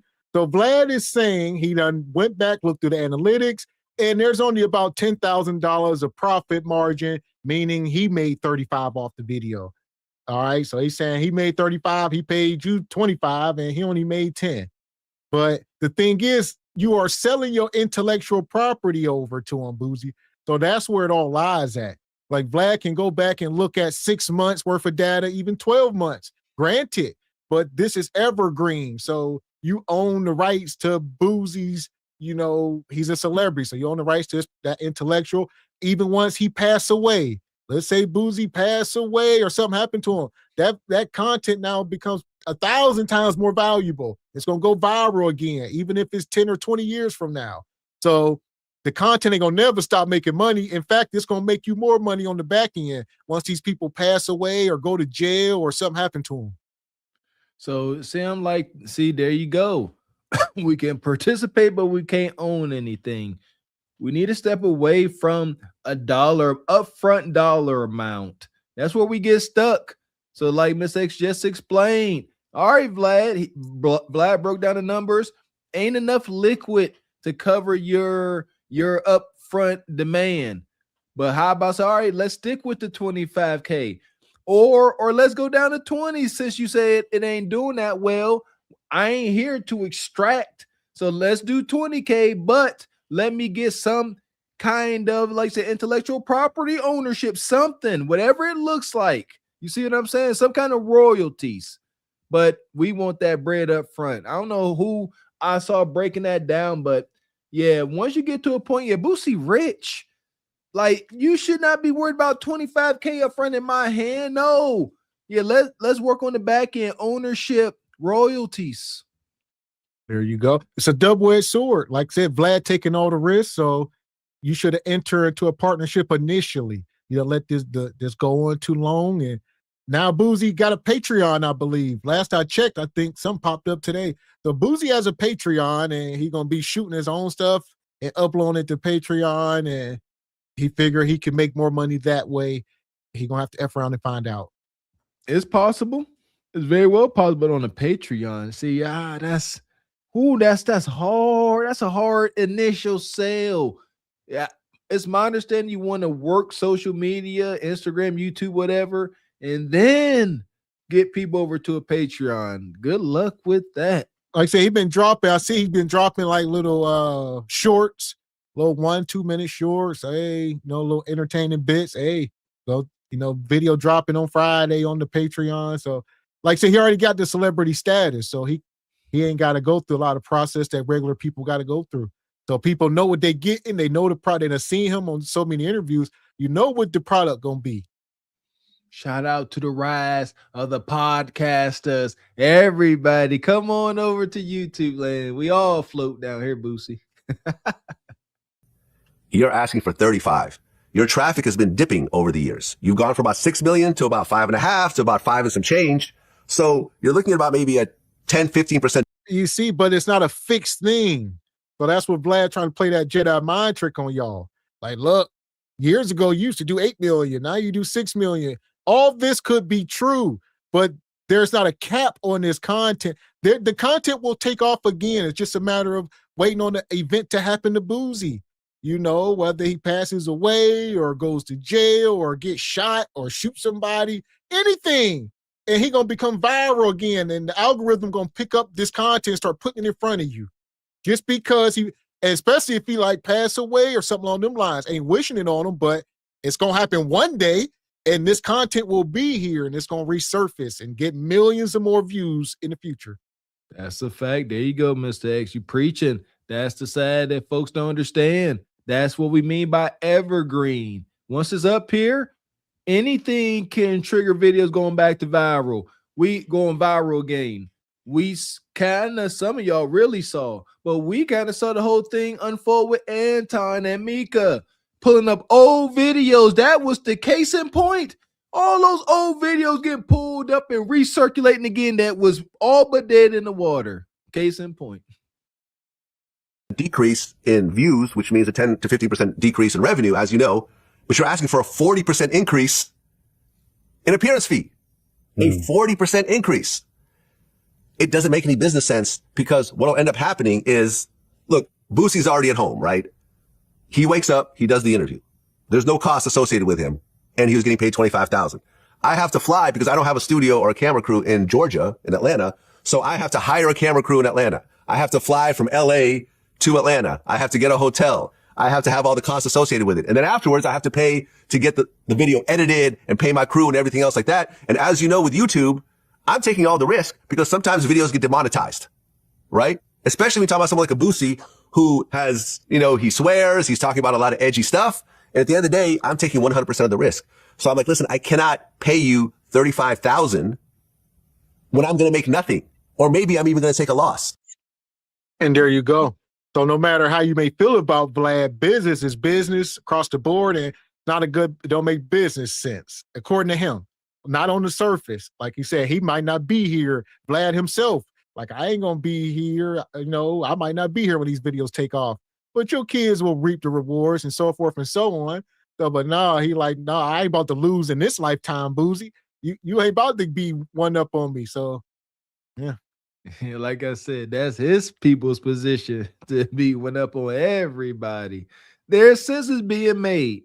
But again, did both of them, did y'all have this in-depth conversation? Well, Vlad is claiming like they did, like he did. I would like to hear the voice recording because y'all both going about it talking like y'all was talking sensible. But how? This sound like an agreement should have came. Y'all came to no agreement. Y'all just went separate ways. That's not a proper business deal. Like, y'all got nothing. Y'all just, all right, you suck, bye. Well, egos. Hell, these are huge egos, most of these people on the internet. I mean, egos in principle.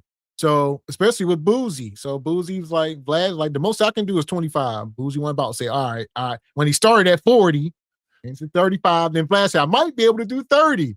Let me check. And then he come back and said, no, I can't even do 30. So Boosie, it's a slap in the face to him, which it really ain't. Like, after Vlad just explained that, if I'm flying to you, coming to your house, and you just in the crib for a couple hours, that's easy money. But he's standing on business, so let's see. Because tonight's show, we are talking about Black ownership and us standing on business. So let's see. There we go. As I said, sometimes unfortunate events can push you towards greatness. Let's see if that's the case for Boosie. So as far as Vlad, to the sub. Yeah, bye, ninja. The passengers of the doomed Titanic sub spent their last moments in total darkness looking for bioluminescent creatures out of the small window and listening to their favorite music. The new details of the 5 passengers' final moments have been revealed by the wife and mum of the father-son duo. Wade in the water, wade in the water, diamond wade in the water. Something's gonna trouble the water. You better wade in the water. Yeah, man. Yeah, what I ain't gonna do is doubt or fault Boosie for going on his own. I'm listening here. Big on that. Yeah, bet on yourself. Ain't nothing more powerful and freeing than betting on yourself. I think it's a curse not to and wonder what could have been. So we gonna see Boosie going independent, and yeah, that's pretty awesome. We'll keep an eye on it. There we go. Good luck to the wild ninja, Boosie badass. But tonight we talking no excuses. All right, the hard truth about black men in the community, and we're gonna bring these ninjas up here. Masculinity. Let's have a talk about masculinity. Oh Lord. All right, Sammy. He's starting to look Stop talking to me like that. You starting to look You real better stop. attractive, Being, nigga. you better stop. Real Think I'm attractive, cute. nigga. You starting to look real attractive, nigga. Nigga, you starting to look real attractive, nigga. Calm down. Hey, you're Yo, Sammy, not strong. Look at this. If y'all want, this is Ray J and Sammy. I think Sammy was a singer. And Ray J told him he liked the way Sammy looks or something. And Sammy said, don't say that to me. And here they is, you know, grown men. They both damn near 50. That's Sammy. Oh man, life is wild. Oh, well, absolutely not. No, this ain't. I don't know what this about.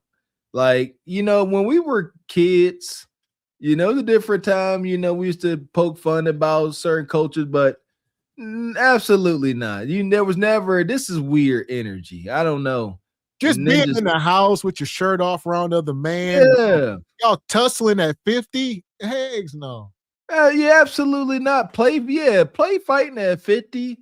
Earlier than that, but we at 50. What you doing? Too old for that. You gonna mess around and pull a muscle or something. I don't care how good a shape you in. And these ninjas ain't in the best of shape. Sit down. Teach something. God dang it. Go do something adultish. Playing in the kitchen like high school kids after school. Just playing around. All right, Sammy. He's starting to look real Stop talking to attractive. me like that. You starting to look You real better stop. attractive, Being, nigga. you better stop. Think I'm cute. You starting to look real attractive, nigga. Nigga, you starting to look real attractive, nigga. Calm down. Hey, you're Yo, Sammy, you're not stronger than me. I suggest Let's do it. Let's do it. Sammy, calm down. Nigga, they call it, wait a minute, Sammy, they call y'all pawpaws gone wild. Have a seat. Hey, they call y'all pawpaws gone wild, y'all. Sammy. Stop massaging me, bro. Sammy. They said pawpaws gone You wild. better stop massaging me. Before he gets something enemy don't want. Massaging me. Sammy. Yo, Sammy. Sammy, you hear this dude? He said, you better calm down before you get something in you that you don't want. Y'all know Ray J was hanging around the Diddler. All right, these dudes are wild as hell. Now, what y'all be getting into? This is wicked. We don't know for sure, but we got a daggone idea, and it's egregious, diabolical in nature at best. I don't understand this kind of behavior. Grow up. It's okay to grow up. I ain't gonna hold you. I believe as men get older, you know, I don't know. I like being quiet.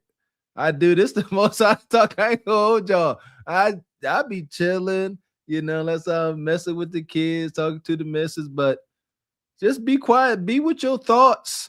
There you go. I'm getting triggered. Cause shouldn't y'all be doing something else that are playing like kids? Shouldn't you be somewhere meditating, getting your thoughts together, making sure you're on course to whatever the heck you got to do? But shout out to the allure of social media. Buffoonery at 50. It's got to stop. Pawpaws gone Down. wild. Better stop massaging me. Before he gets something enemy don't want. Massaging me. Sammy. Yo, Sammy gonna get something enemy he don't want. Sammy's starting to look real attractive. You better stop touching Oh me. my God. I never touched you. You was fake. You starting to look real attractive, bro. I don't like that. Pause. Niggas starting to look real attractive. Oh my God, Jesus. Like that. Don't let me look at you a certain way, You Sammy. looking at me. I'm not. Put your fucking glasses on. Sammy. You said, don't be looking at me a certain way, but then. We can't keep doing this. I baptize you in the name of Jesus. Have your way, Lord. Have your way, Lord. Have your way, Lord. I don't know how y'all play. He keep looking at this man, telling him he's becoming attractive. He about to put something in him. And y'all just sitting here casually, no bloodshed. I don't know nothing about it. Yeah, in our circle, somebody would have, if it was needed, would have instigated fisticuffs immediately. Yeah, you wouldn't. Ain't no way. Yeah, boundaries have been crossed, and chins and masculine fortitude had to be tested at that point. Absolutely not. That's your problem. Some of y'all ain't have friends where y'all would just, bust out in a good old friendly session of fisticuffs out for no reason. We had friends that if we had a tussle, we had friends that would go in the backyard and do Oklahoma drills, no pants, no helmet, no sits. You ever see two young men smash their skulls into one another to prove that they ain't no chump? That's how we came up. And this ain't it. And here's the problem. Y'all gonna keep doing this and y'all gonna doom the babies. Prisoners, all these young guys that's in prison. Trump, right? Donald Trump is drafting as of November 26th. He is drafting guys that are convicted felons that has their health 18 to 42. Also, he's drafting from our neighborhood society guys that's behind on child support. What that mean? This is crazy. Meaning if you're behind on your child support, you stand a 60 to 70% chance of being drafted to fight this war that's going on over there right now. You got to target something. And the reason for this, and I'm talking to the American people, my people, the reason for this is because we have a shortage of troops. Isn't that something? So this takes place November 26th, 2026. Okay. So, meaning that, look at the time you have for basic training. Nothing. Y'all better pay attention. Okay, man. Bird TV, man. Y'all heard it right. Y'all from OG, man. Y'all look alive. Florida Boy Wood. The OG was preaching. All right. He say convicted felons, men that's behind on child support. Y'all gonna be on the front lines. All right. Allegedly, allegations. But we just talking about rage in them and masculinity. This ain't the time to be playing. It's the time to stand on business and be resourceful. All right. Because if you want to fall to the wayside, they might put you on the front lines. I wouldn't be surprised. Worse things have happened in humanity. If you share this complexion, that goes without saying. Come on, I would not be surprised. The jokes keep going around social media, picking it up. Folks keep saying all these YNs, put them on the front lines. All these violent folks, put them on the front lines. I kind of can agree with that. Like, you want to be out here just violent and offing folks. Yeah, go ahead, have at it over there. But what they fighting for, absolutely not. But stay frosty. Don't know. You might be up, Junebug. That part. So if we out here acting like Ray J and Sammy, we in trouble. Please no. We're going to put these ninjas in the pit. And that thick finger woman too. She going too. Madness. Fuck is you talking about? This is Sparta! You got to know when to hold 'em, know when to fold 'em, know when to walk away, know when to hide. You gotta count your blessings. You're sitting at the table. You hear me? Ooh, child, things will get brighter. I would not be surprised. T-Money get all the convicted felons. Huh. Yeah, like Camp 8, make them hold that rifle and gone. It's wild over there. Shout out, love, respect, to our military over there fighting a fight. A lot of folks don't even know why we're there. So here we are. If you're just coming in, make sure you guys are hitting the like button. Two married men from the trenches, still standing, still building, trying to show you it's another way. Hit that like button goes, don't play with it. Subscribe, go, yeah, stay with it. Cash app lit if you rockin' with the flow. Super chats on, yeah, support the show.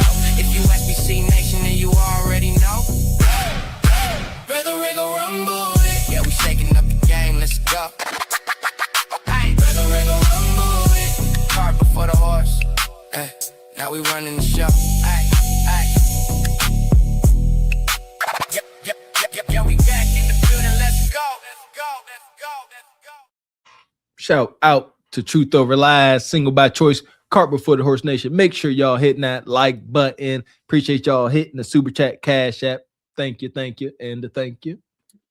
Also, shout out to all the people watching over at Cart Before the Horse. We hit 31,000 subs over there, I think, last night. So we moving slowly. We still moving, man. Ain't said it in a while. Moving slowly but surely. After these lives, make sure y'all are hyping the video, sharing the content. Once we make it big, we promise we ain't gonna forget y'all. Share the content with everybody. Make sure we keep moving, man.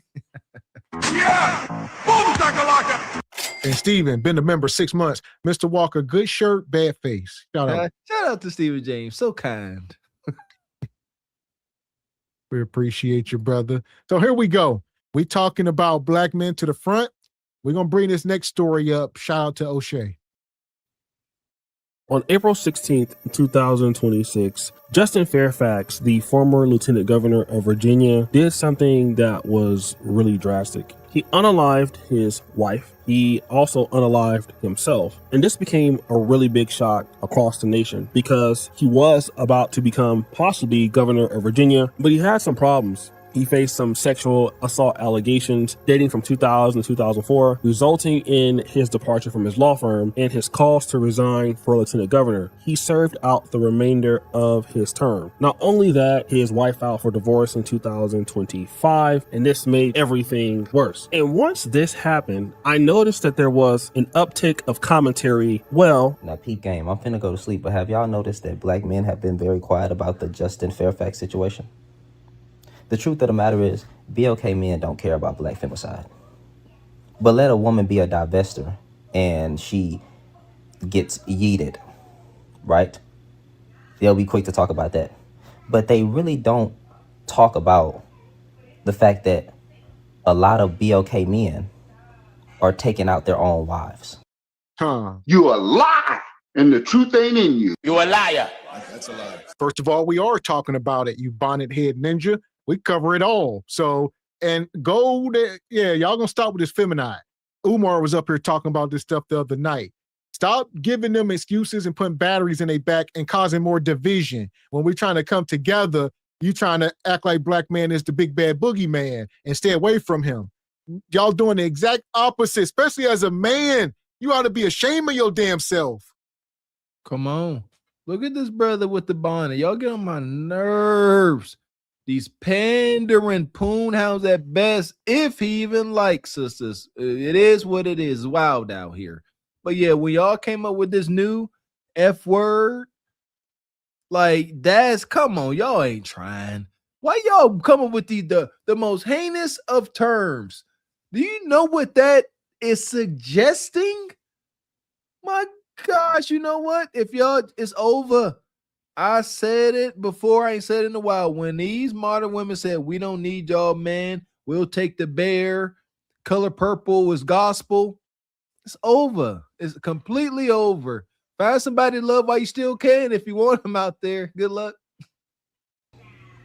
A lot of BOK men are taking out their own girlfriends. They don't highlight that stuff. They don't call it out. Exactly. It was a whole lot of you black men don't care about black women's issues. And then there was more. He woke up to the tragic news that former Lieutenant Governor Justin Fairfax unalived his wife, Dr. Serena Fairfax, before unaliving himself. He had to resign from his role as Lieutenant Governor, however, because of SA allegations. One of the saddest parts of the story is that their son found their mother, called 911, saying that he saw holes in her shirt. It should also be noted, it has been alleged that the two were in the middle of a messy divorce and sleeping in different rooms. And even earlier this year, Justin Fairfax tried to claim that his wife, Dr. Fairfax, tried to assault him. Now, yeah, a lot here.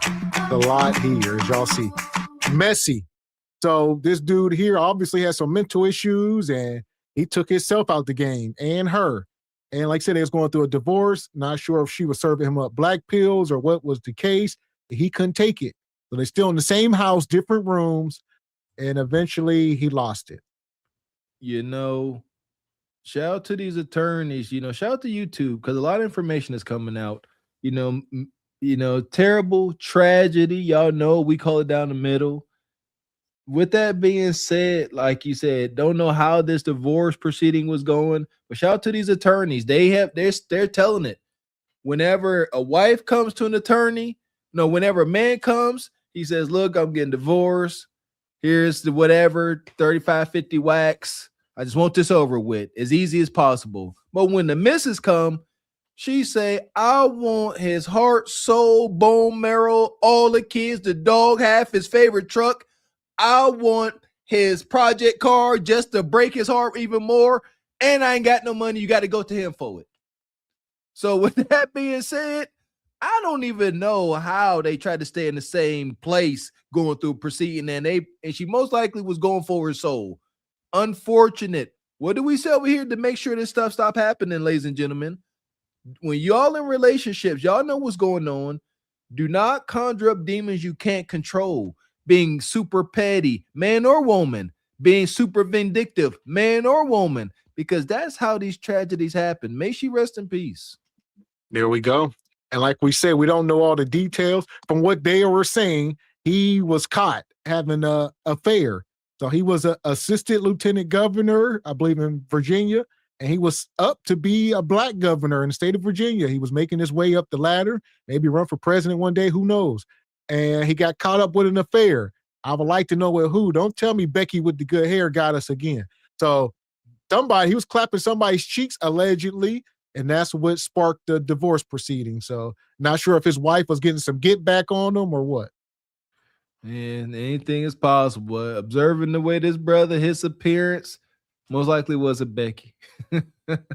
Earlier this year, Justin Fairfax tried to claim that his wife, Dr. Fairfax, tried to assault him. Now, this particular lady will go on to show several cases of black women who have been unalived by their black husbands. But then again, she would go ahead and talk about this also in the same vein. And then there was this. At least on my particular news feed here on TikTok, hasn't received the kind of attention from these same content creators.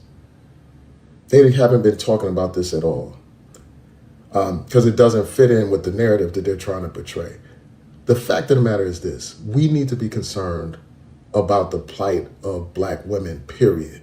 So all of this was, we need to be very concerned about black female safety. And obviously, Ashley Janae's situation was thrown in there as a talking point to say, hey, why are you guys making fun of what's happening there? She's still a black woman. Now, here's what I want to talk about and to really put it in perspective. Number one, for sure, there are incidents regarding black men versus black women. I mean, let's just stop. We talking about loss of life. Y'all have no respect for the deceased. There's no way we can be talking about gender war and people losing lives, even with the Ashley sister. It is what it is. So these people still, like I said, the kid finding people deleted, a lot of trauma. We're going to get into a lot of this on the back end of the show. A lot of trauma going on right now. We all need a reset. A lot of hurt. Understand that. That's acknowledge it for what it is, man. Anger is a secondary emotion. What typically comes before anger is sadness. Maybe sadness, pain, but typically sadness, some despair. Nobody's just mad and full of rage. There's something there. So in this dating market, the brothers out here that have and are celebrating, black women's demise because we first seen melanated sisters celebrating our demise. Rest in peace to Kevin Samuels. It's pain and hurt and blood in the water. And it ain't going nowhere. If you ask me, to the person or the group that first drew the offense says sorry. Regarding black men versus black women, and black women being unalived or harmed or abused by said men. I am not here to say that those things do not happen. And of course, as a black man myself, who loves black women and love the black men in my community, it is important that black women are protected. That's important. We are not here to say, at least in my opinion, that black women should be unalived or black women should not be protected. No, that's nonsense. Black women need to be protected because we all have somebody in our life that we love, daughters, mothers, sisters. Okay. Only an idiot would say something different than that, or a person who is clinically insane. But here's my problem with a lot of the black men, especially on the left, which is throwing your garbage on black men in general. Let me explain what I mean. Let's look at this guy and his background. And I'm talking about Mr. Justin Fairfax. Okay. Mr. Justin Fairfax did not grow up like the rest of us as black men. He just didn't.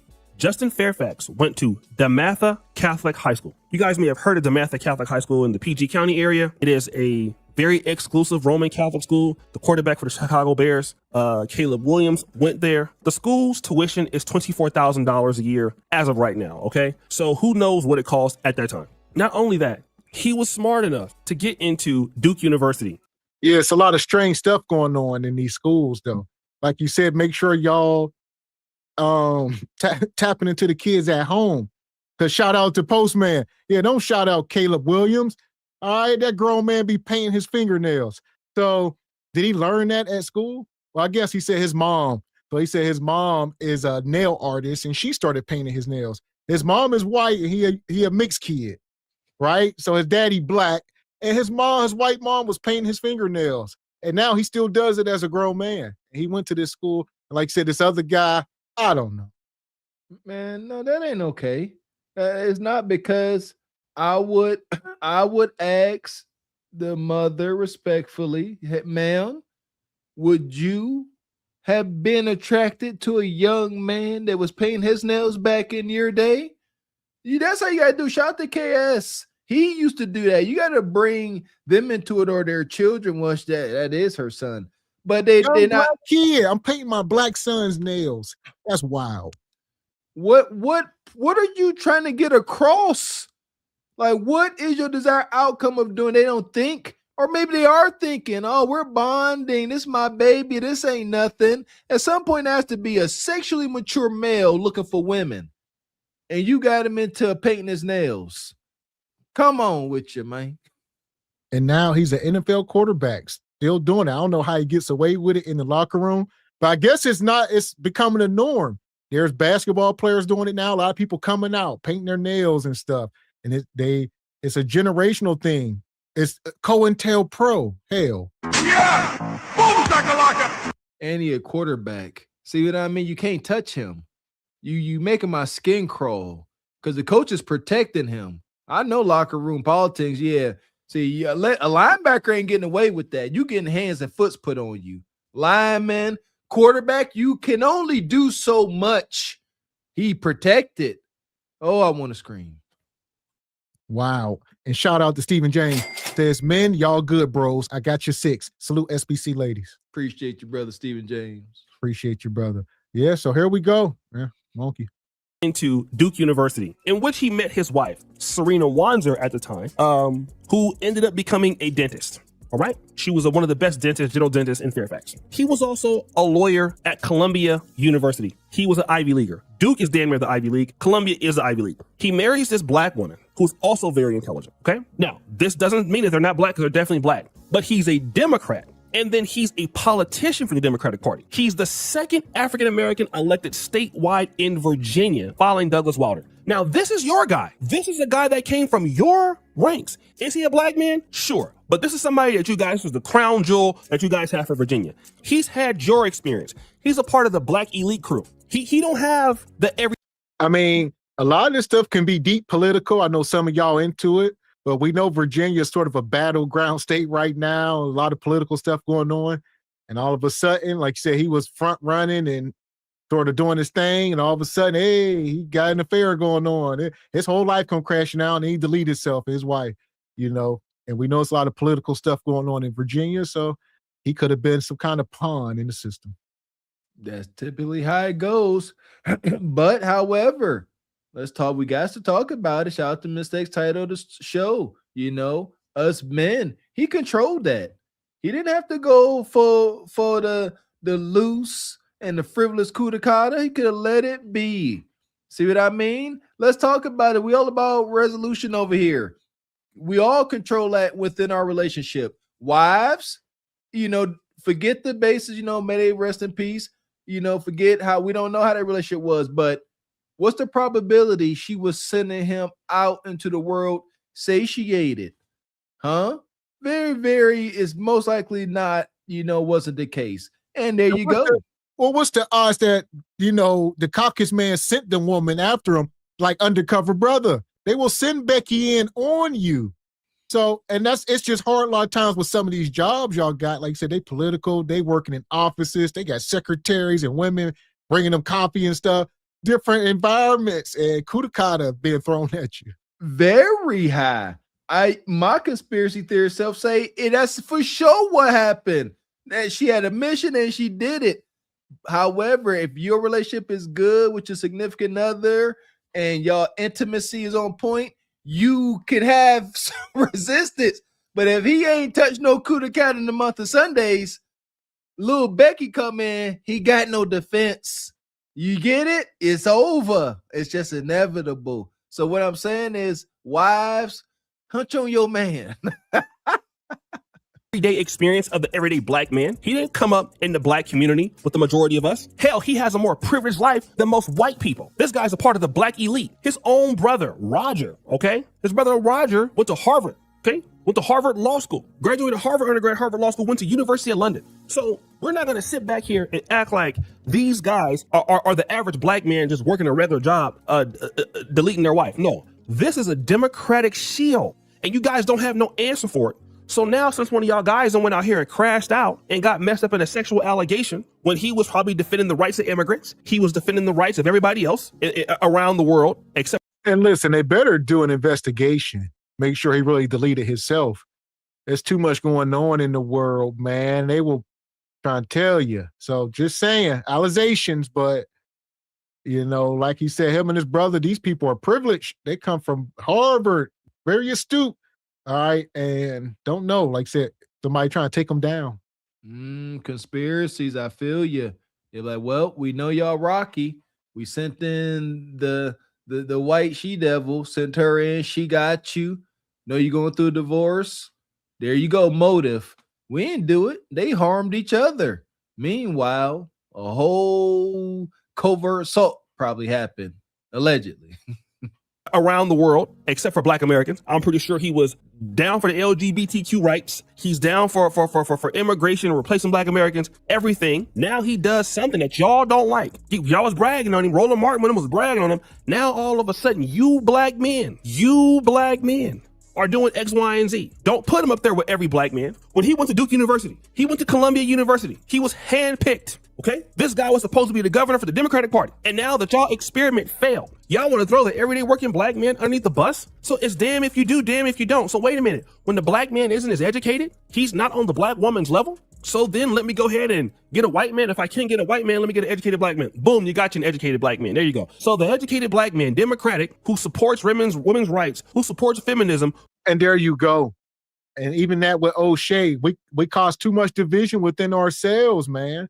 So don't too much care what he is. Like you said, I don't get too involved with but I get it.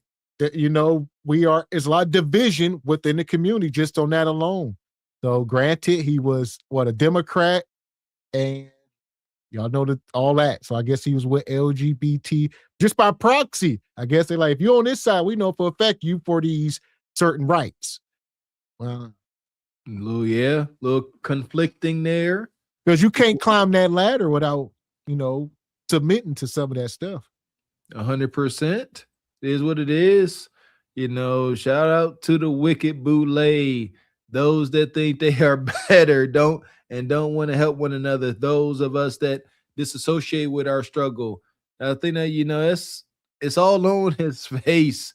We gotta be careful. Shout out to Wild Anton. He one of those folks too. Never understood that. Yeah, y'all know we ain't into ninja moments. We ain't into keeping it real at our detriment. Nevertheless, you are an empty vessel if you disassociate with who you are. We gotta do better. The elite black folks. Man, and we got some super chat. Appreciate your Project Leroy.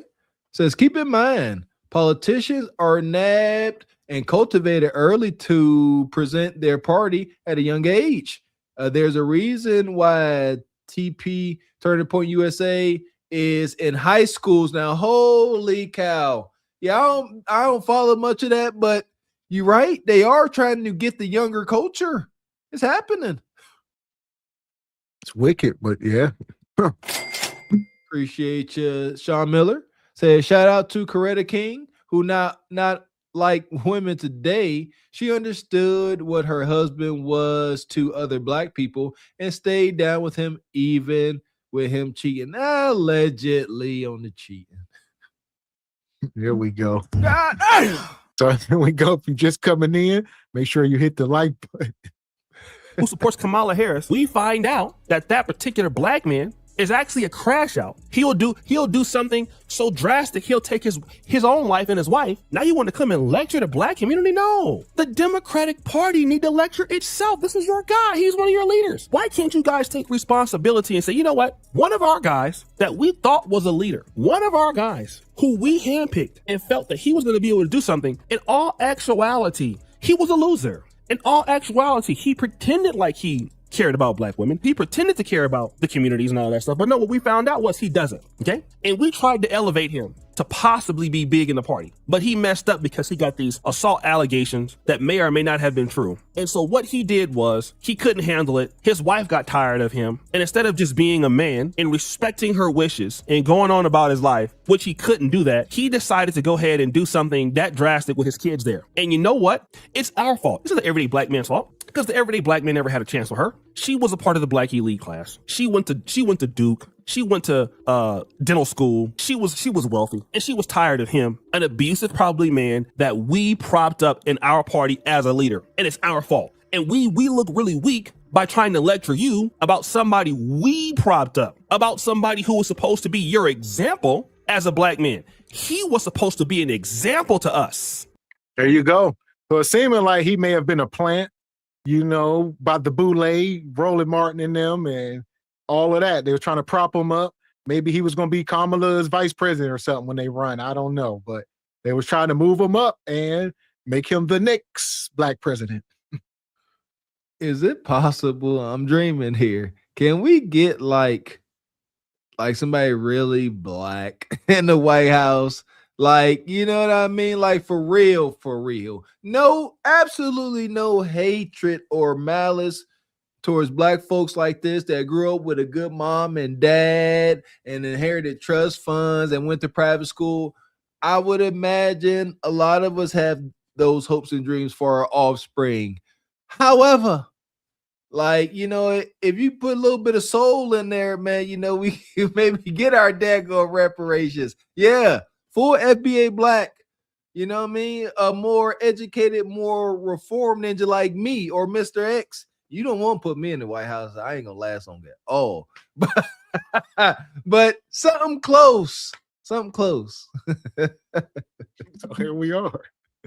About how to achieve, about how to be a family man, about how to be faithful to his wife. That's why y'all made him who he was, but he didn't have what it took to keep up that fraud. So now, since his real character showed out, he couldn't really handle the pressure every day, and he crashed out. Now y'all want to come and lecture us? No, I don't think so. Take that L, man.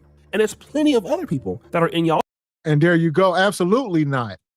You got to conform.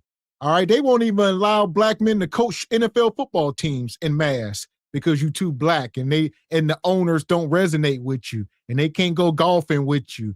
So you got to be part of Good Old Boys Club because you are just a puppet. So you got the people that are the handling the puppets, you know, you got to please them. All right. And they got palm color skin. So that's always going to be the gig, no matter what you're trying to do. And see, the thing with a brother like this, I believe he don't have a problem, you know, what are you code switching and assimilating to that degree? Because brothers like this, we know he could be Democrat all he want. They don't really identify as black. Not the way they move, not the way they talk. None of that. Not what they wear. Out here dressing like Carlton Banks. No shade, but it is what it is. So ninjas like that, they don't mind code switching. A ninja like me that's gonna keep it real, ain't no code switching. God dang it. Party that go around here acting like y'all holier than thou, and they go out there every day and do something stupid, like Jamal Harrison Bryant, y'all favorite preacher out there in Atlanta. He lecture black men every day about what they should be doing, and he out there clapping the same cheeks that Pookie doing. That's what y'all do. Y'all do hypocritical stuff and try to come back and blame us for why y'all doing it. Don't never even fix your mouth to apologize. Roland Martin, he can't stop lecturing black men. When this dude deleted his wife, Roland Martin was. I mean, let's just stop. Roland Martin damn near ain't human. This ninja is from the planet of Nebulon. He been sent here. All right, a black, but what is this? What the? He like a man and a baby. It's like a grown ass baby, like one of them bobblehead memes. And what is? Oh, rolling type The of little ninja. ass hands and baby teeth and that small ass face and that big ass head. What? The little hands.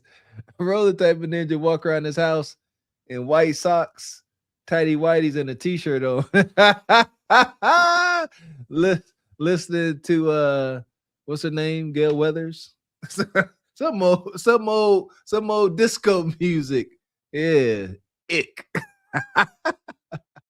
This dude deleted his wife. Roland Martin was trying to find a way out to give him an out. At least Roland Martin was trying to find a way out for the guy, even though he couldn't. Instead of getting out in front of it and saying, we screwed up, anything to protect the Democratic Party. And this is why black men do not like y'all. I'm going to be honest, because a lot of black men don't like you because everything is not our fault. If you go to these cities where a lot of the crime is happening, well, y'all haven't done no investment in those places. Y'all haven't brought no development into those places. So then these black men become abusive. And again, yes, it's an individual choice, but y'all definitely escalated. Y'all definitely helped. And this time, I hope black men look at what's really going on.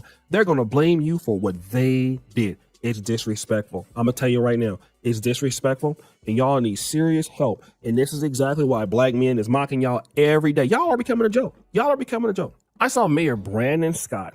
And here's what Mayor Brandon Scott said. Sucker ass coward behavior will always be there, and we have to call it what it is. Too many dudes surrounded by other dudes who don't check their homeboys for stuff that leads to stuff like this. So much more to it, I know, but now a woman gone and her kids are orphans. That's crazy, because I'm gonna tell you who should have told him something. Should have been you, okay? Both of y'all in the same party. You're from Maryland, he in Virginia. Why you didn't call him and tell him what he should have been doing? That's your homeboy. Y'all representing the same people. So why you didn't tell him? Stop trying to put it on. You ain't telling your homeboys. Nah, Negro, that is your homeboy. Why you didn't tell him? This is why y'all weak, man. Y'all do all this high-siding, all this wolfing on social media as if y'all don't be real cool. Y'all not really friends. I mean, you got his number. Y'all done met before. Y'all done shook hands before.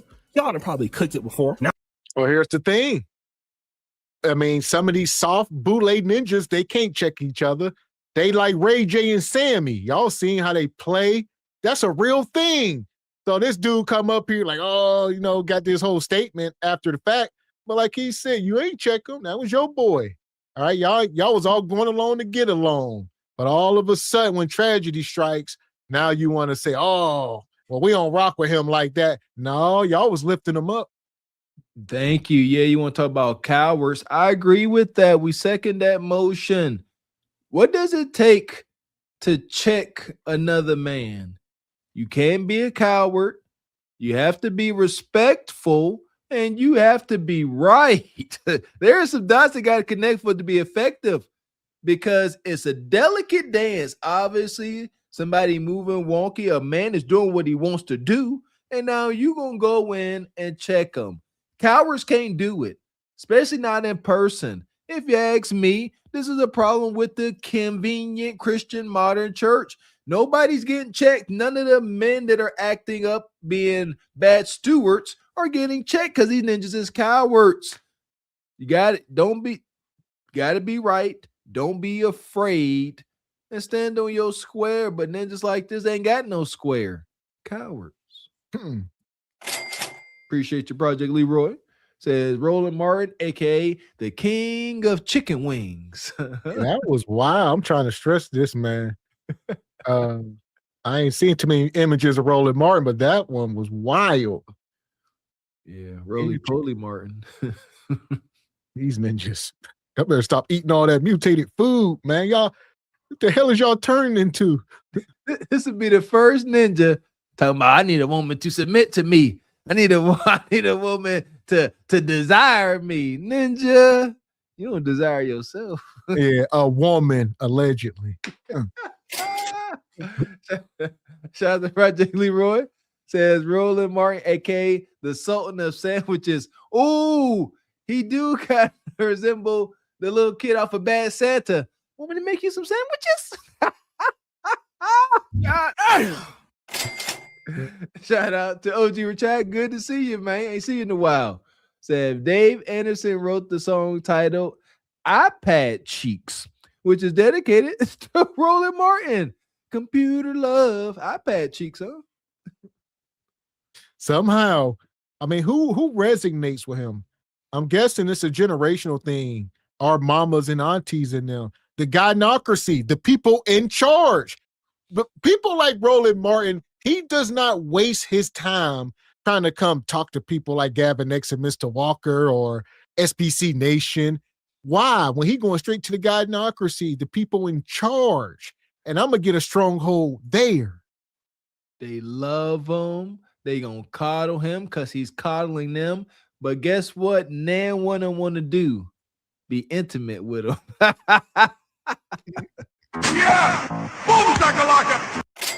Appreciate you, brother. Divine Photos says Roland Martin looked like the Sultan from Aladdin. Little bit. I should pull it up. Oh, wow. Listen, Roland Martin looked like him and that other brother in the pit. Like Mr. Walker tell y'all all the time, self-deletion is not an option, gentlemen. At all. Please don't. I truly believe that's the one offense you can't get forgiveness for. You have carried out the devil's deeds. You have deleted his greatest creation, which is yourself. Absolutely not. Man. Madness. Fuck is you talking about? This is Sparta! You got to know when to hold 'em, know when to fold 'em, know when to walk away, know when to hide. You gotta count your blessings. You're sitting at the table. You hear me? Ooh, child, things will get brighter. I'm Roland Martin. Both blue, no matter who. Shout out to Divine. You're wrong, Divine. Y'all got some real imaginations. He was right. He was spot on. But nonetheless, we're going to keep it moving here. No excuses. Now we about to get into the meat of the show. We got a couple topics here we about to hit on. To the front of the congregation, we must talk about it. Let's go. So this one here, 15-year-old boy, not just one. I'm finding out it's multiple 15-year-old boys got deleted in New York. So, And first tonight, we're following breaking news in Queens. Another shooting, another teenager killed. This happened in St. Albans. A 15-year-old boy shot in the chest. Eyewitness News reporter Sonia Rincon is live on the scene with the breaking information. Sonia? Yeah, Sade and Mike, police tonight are looking for the person who fired a single shot during a melee on a basketball court on a warm evening. And they have video of a young man seen running from this park. Neighbors tell us this park is especially disappointing because it has been a safe place for kids and even home to programs aimed at preventing gun violence. It's devastating. We cannot keep losing our children. The loss of a 15-year-old from a bullet to the chest is hitting hard tonight for the community that enjoys Roy Wilkins Park. Kids dying, it's not cool. This young man could see teenagers fighting by the basketball courts just after 6. I heard a shot go off, so I came running over here to make sure everybody was okay, especially my friends. He saw the boy wounded on the ground. I know him from coming over here to play basketball. He's a good basketball player. So here we are. Let's stop it for a minute. All right. This is a young brother, 15 years old, got deleted. All right. This is him here. He was 15. His name's Jaden. All right. He was brutally beaten before he was deleted. So it was a group of people. They all ganged up on him and bullied him. All right. It might have been 20, 25 brothers ganging up on him, and they backed him into a fence, and, a couple of them jumped on him, and it was just devastating what we do to one another. And where are the elders? Like, somebody should be near these parks to keep some type of order. I think we're going to have to do it ourselves. We don't want the police over there because people end up deleted that way too. So I don't know, man. No, you hit the nail on the head, and we talk about it, Mr. X. Putting ourselves in position where we can volunteer our time for things like this. This is heavy. Goodness gracious. Cowardice, may this young brother rest in peace. How does this happen? How do we get here where a group of teenagers are hell-bent, have a mission to delete one of their peers? We talked It's not anger, it's pain. I guarantee you, go to every last one of those kids that were involved, go to their domiciles, go to their home situation, and none of you will be impressed. Some of you gonna cry and throw up. It is what it is. We got to stop having these babies being out here so hurt because they deleting one another now. They've been doing it. It's getting worse. And it says the incident began as a dispute on the basketball court that escalated into a fight. Pierre was punched and kicked multiple times by multiple attackers before one pulled out a pew and pewed him. One time in the chest, close range. NYPD officers responded, 911. You know, they rushed him to the hospital, but he didn't make it. And one thing about the basketball court, I see the guy in the interview here said he's seen the kid and he was pretty good on the court. So, you know, that's always a thing. I think most of the fights I got into in my life was probably on the basketball court, especially as a kid. That was always a thing. It get real heated real fast. So especially if you know, a kid like him, maybe the underdog, and you go out there and you showing off, next thing you know, people getting to fighting because it's girls and it's a lot. So, but it shouldn't have went this far at all. It is, see, this young brother sounds like he was out there. He was proving himself. Shout out to the young men that still dare to prove themselves. He's out there doing his thing. Look like a little smaller, sawed-off brother. And the way we grew up, yeah, you test them. You make sure they are who they claim they are, but you lift them up with their accomplishments. Don't be a hater. Today, there is no respect. There is no just standard respect for your brother. For healthy competition. Oh, you beat me, you crossed me up. Now I got to physically hurt you. No, that should never be it. But here we are. So, well. Appreciate you, OG Richai. Says, you heard about the female student at Valley Forge High? She spoke in the lunchroom today. Self-deletion. Wow. No. You spoke. No, didn't hear about it. What is spoke? Deleted she deleted herself at school? In the lunchroom? Goodness. Yeah. Said, yeah, Valley Forge High. And Valley Forge, that's a military base. Yeah. It's, man, these kids, man, they should not be this mentally unwell. It's coming from a project baby, like, what's going on? Like, just self-deletion ain't never, ever the answer. My goodness. Appreciate your sister, Rachel. Better say it 3 times. She says, Jamaican Queens is nug area. Shaking my head. Shout out to the brother Divine Photos. He out there in New York. Be careful, brother. Yeah, Divine in the bougie part of town. Divine in the gentrified parts of Brooklyn somewhere. That's all right, Divine. Stay there. Yeah! There we go. Hit the like button. Cool kid. Detectives spent the evening gathering evidence from around the basketball court and playground. It is normally pretty safe, but somebody is bringing guns into our community and putting them in the hands of our children. Younger and younger, they're getting guns now. And the younger they are, community advocates say, the more support they need to prevent this. Help build programming so these young people can have something to do after school. We're expecting our kids to come in and celebrate and enjoy this family and enjoy time, not to get shot. And police say that 15-year-old who we're told goes to a school nearby was pronounced dead tonight at Jamaica Hospital. Again, they do have video of the person believed to be the shooter. No word on what that fight was all about. Newly released photos from the NYPD show the alleged gunman that police are searching for. I'm shocked. I'm genuinely shocked. Like, literally, when I literally bring my son here every day. According to police, a large fight broke out on the basketball court just after 6 on Thursday night.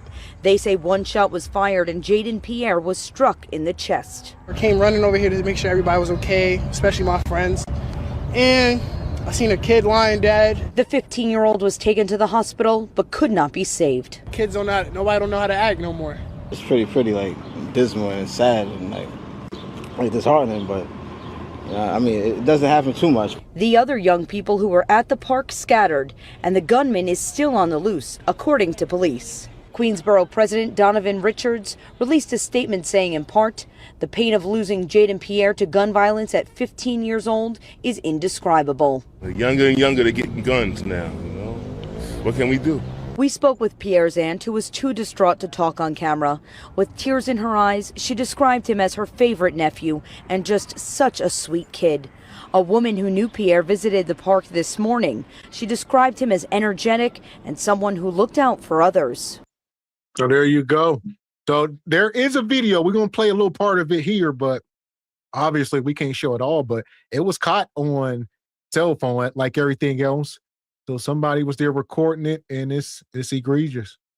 You know, it's a shame that they do talk about it, kind of like it's normal. You're the one brother, he said, you know, it's bad, but it don't happen often. That's what we mean by desensitized. Like, it hurts, man, when you just see it for what it is. It's a young boy left cold on the ground, and our answers is, oh, it don't happen all the time. My God.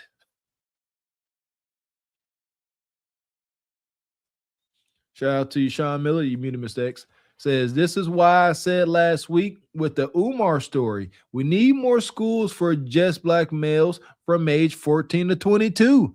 I agree. We got to anything. Anything. Here's the deal. A lot of times it's too late by that age. So I think we got to reach them earlier. Yeah. Like, granted, those are the people we see right now and they need the most help, but we got to reach them earlier because by that age, they buck in the system. You know, they really ain't, trying to pick up what you putting down, and it becomes a fight. You're right. Yeah, he's right, Sean Miller. What do we know today? You want to get them at the latest, if you ask me, knowing what I know, at the latest 10, because by 12 it's an uphill battle. Yeah, 14 puberty, good luck. They start smelling themselves. Yeah, 10 or earlier the better, because after a while, what is that? Age 12, a young man or young woman's peers have the most effect on their development. That's what the science says. Yeah, they put up a lot of resistance at this age.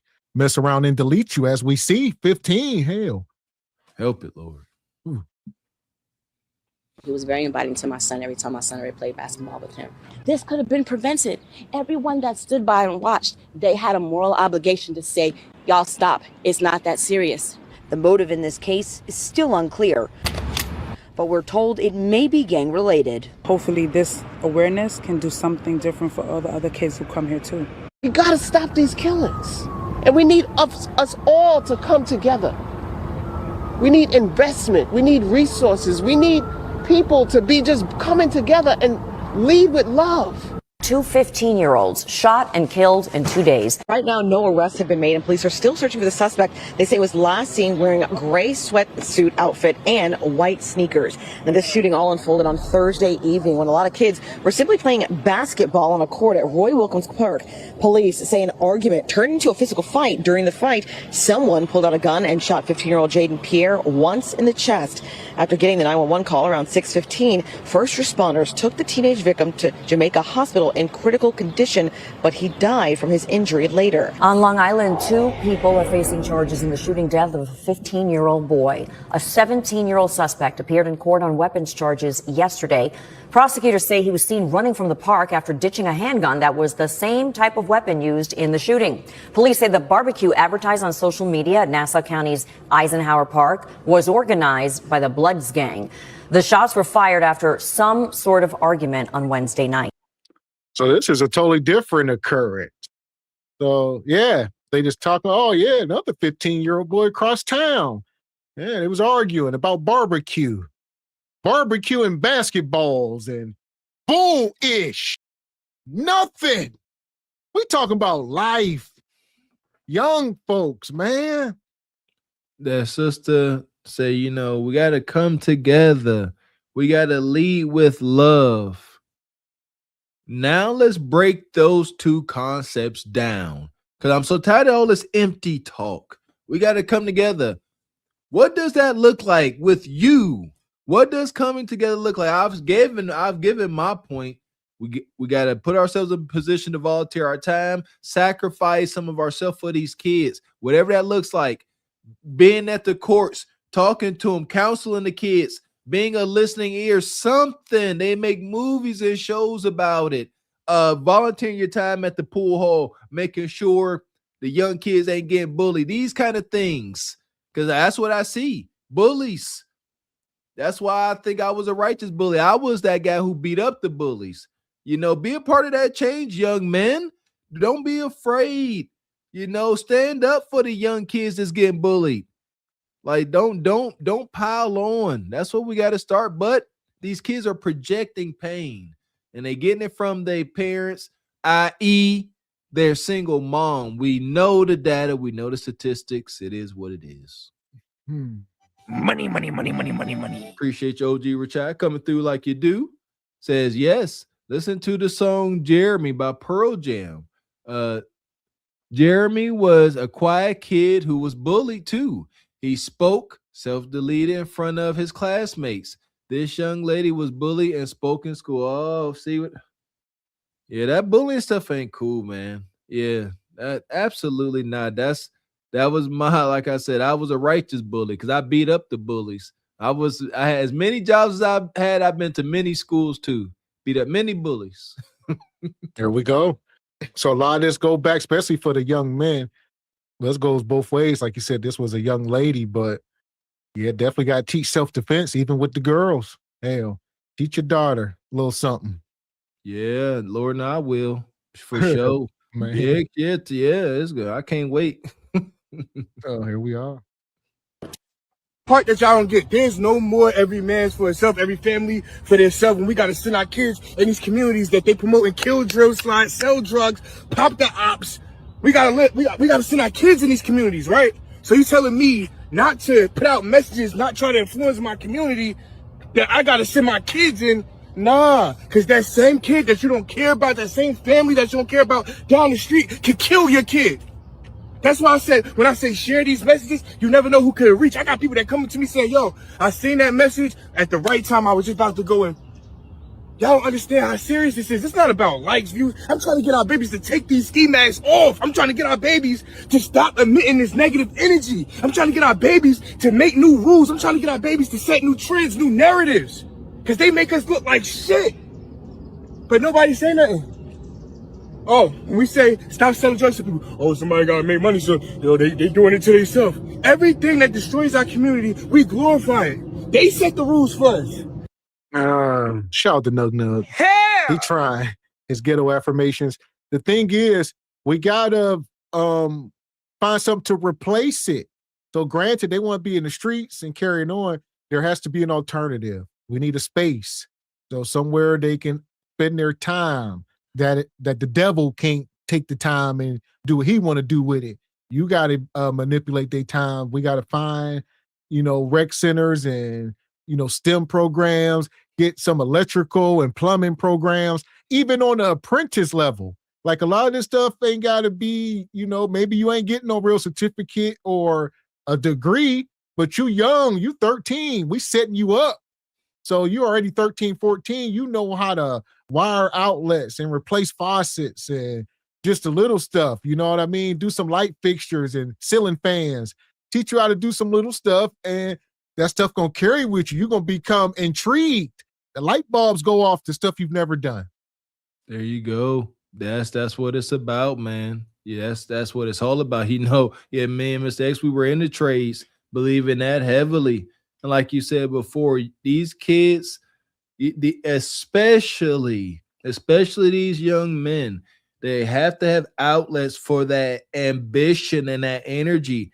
Gavin X and I remember summers, school was out, and we were always ambitious. We always wanted more. We always wanted to be doing something constructive. And I remember sitting around playing video games, being bored out of our minds, and we realized quickly from all of the fights we was picked with other folks that a young man with ambition and nowhere to put that, y'all, it's too easy for him to turn to the streets. It's too easy. Got to do something. That's the thing. There has to be something. The pool halls are shut down. The playgrounds ain't safe. Why, if you ask me? Because not enough parental supervision. We got to get back to parental supervision in these places. That part. So, yeah, it's going to take a village. Like I said, we up here building as we flying. I mean, granted, if God bless us with the fortune one day, man, Mr. Walker can easily do some of this stuff. But it, like I said, come down to bread and funding. But it ain't going to be no problem for us to open up something. We got too much to offer for the kids. We just need to find a vehicle to push it to them.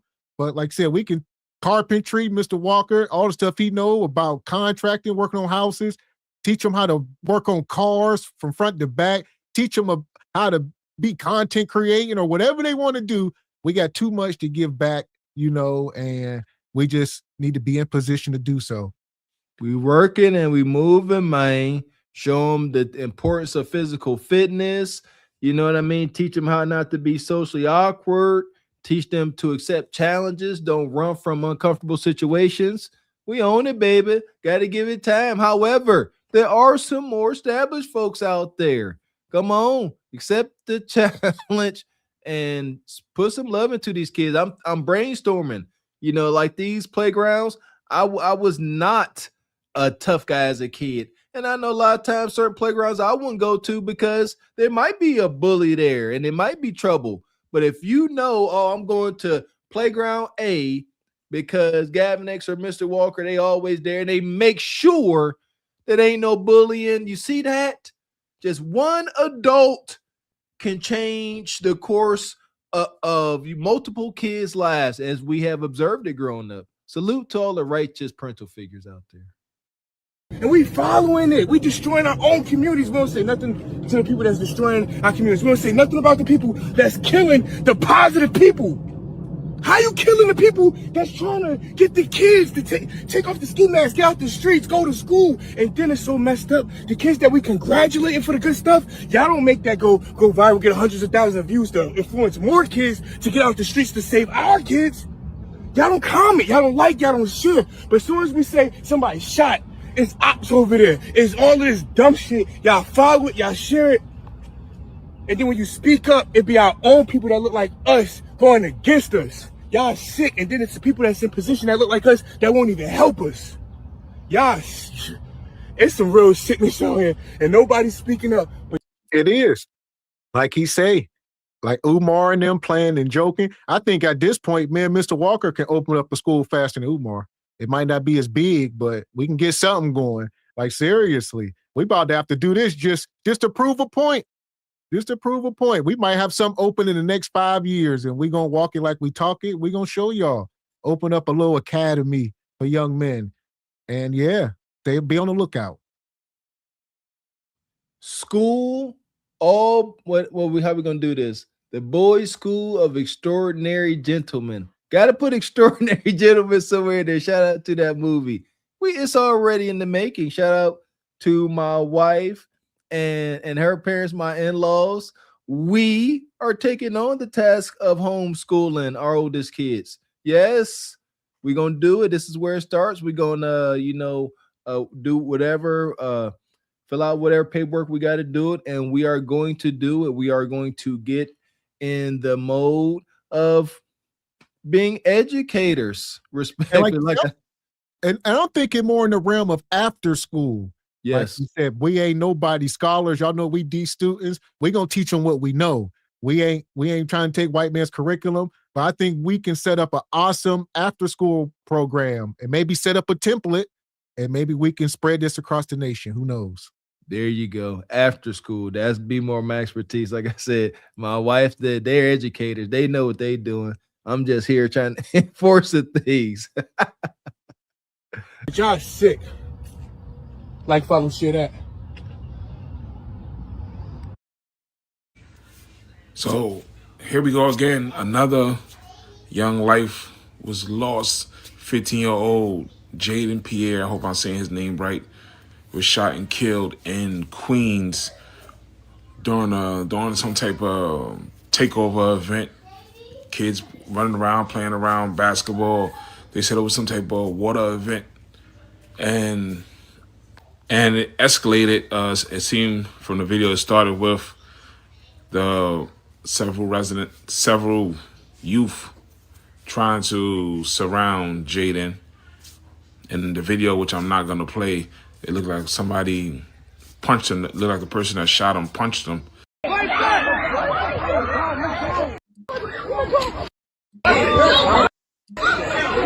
I shot him, punched guys around with cameras and stuff. I don't know. I don't really know what to say. I know we need to do something. I know we need to help the youth. I know we need to keep busy. I know we need to do something. Y'all let me know. Here's the video.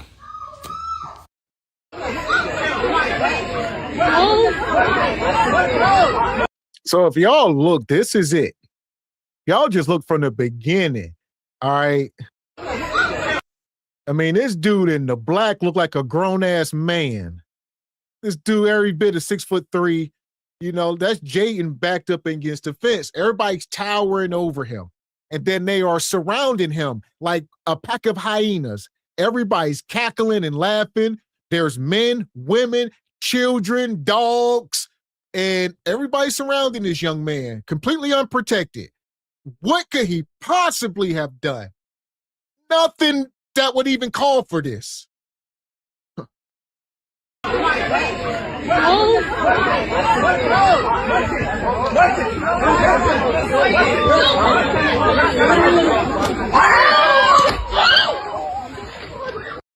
And yeah, one of the cowardice dudes to show off with a multitude, his brother here in the gray.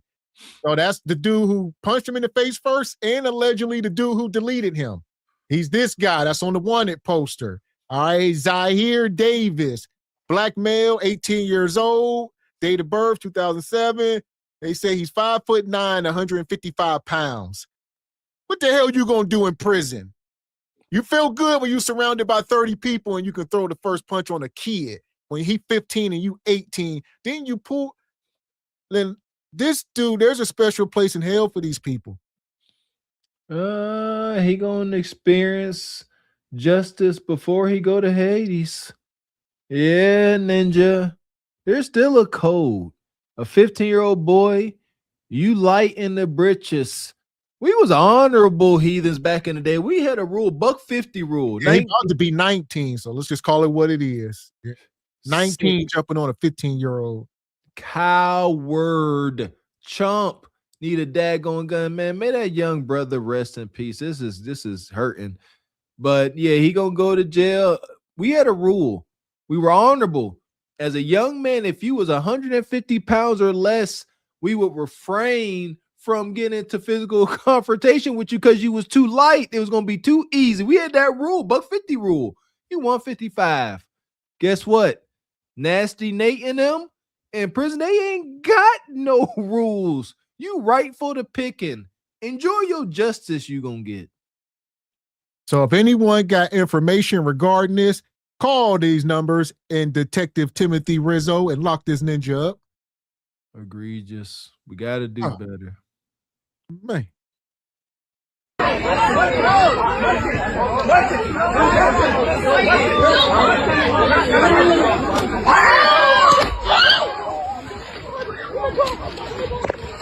Then they threw a sucker punch. A grown-ass man was a sucker punch. The dude's hands is down. Like he backed against a fence, a kid with a book bag going. And here's another thing. Ain't nothing wrong with running. Yeah, my kid's going to be fast. You ain't got to sit here and deal with this. Get home. Get home. It's all right. I wish y'all would step up in my yard with this bull-ish. So get home. Ain't nothing. You surrounded by 30 people. Hell, what movie was that? 3 Strikes? Hell, your ass better start running. Get to the crib. Hey, there you go. Shoot, I ran once. I was about to get jumped. Listen here. No exaggeration. I swear, folks just start coming at the house. The whole street just started to converge on me. And I ran home. I was so mad because as I was running home and I was running, I was like, am I scared? I ain't scared, but they ain't about to stomp me into the pavement. I went home and my stepdad at the time was home. I busted the door, mad crying. He said, "What's wrong with you?" I said, "They tried to jump on me." So we went back down to the street. I'm thinking, this is my stepdad. I'm thinking he a tough guy. Man, we went back down there. They had no respect for this, did you? And I couldn't even get my friend. Well, shit, we almost ended up running back home together. God damn. Welcome to the hood. Holy hell.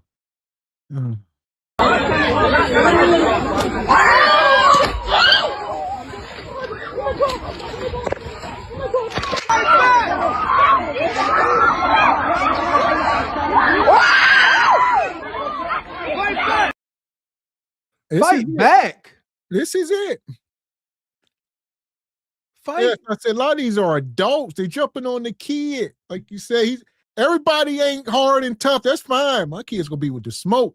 But this was a good God-fearing kid. Just want to play basketball, See what I mean? Oh, the trauma. I remember my son told me he was at school and he said one of the kids, they was playing football and the kid tackled him on purpose, like in a water puddle. And he telling me all cool about it. And I reverted back to my young self. And I'm like, well, what you do? And he said, I kept catching the ball. He said, we won. And I'm happy I had to grow up real fast. I was like, you did right. You did right. You just kept playing. You showed them that wasn't going to stop you. And I told him, I said, I'm going to be honest with you, though. Me at your age in that position, I'm probably going to get expelled because I'm going to act out. I said, but don't you do that. Don't you act the way I did. But shout out to myself. We got two different journeys through life. But this ain't it.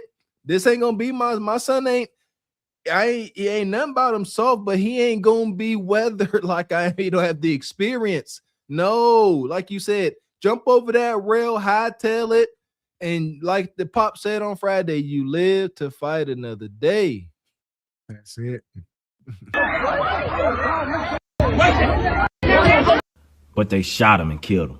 Better have something to say about this video because this is getting ridiculous. Not only did he call himself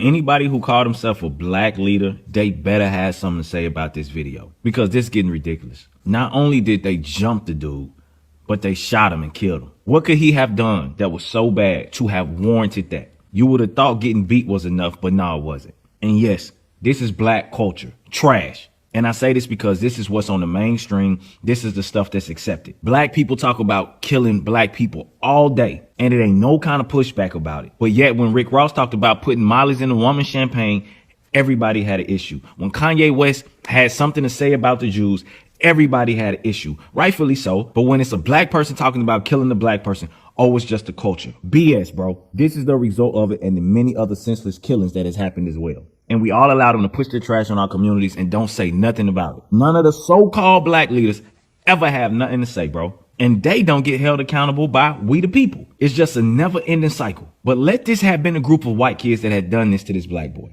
Half of America would be on fire right now, bro. We have to quit being selective with what angers us. If black lives matter, then act like they really matter.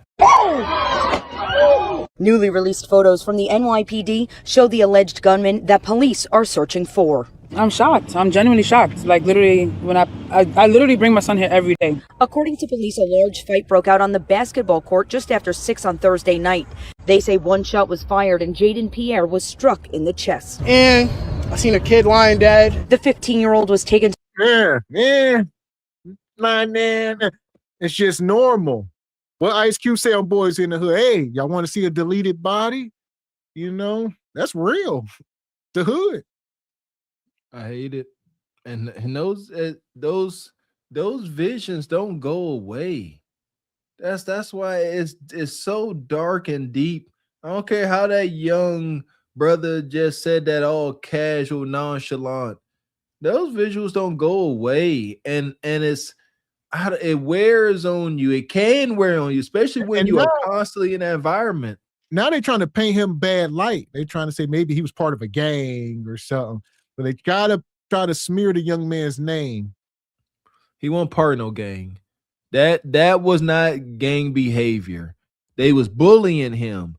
He was sitting there. He was fitting out. He wasn't fitting in. Look at his clothes. He looked like he was dressed presentable. You know, he looked like he was a quarter zip type brother.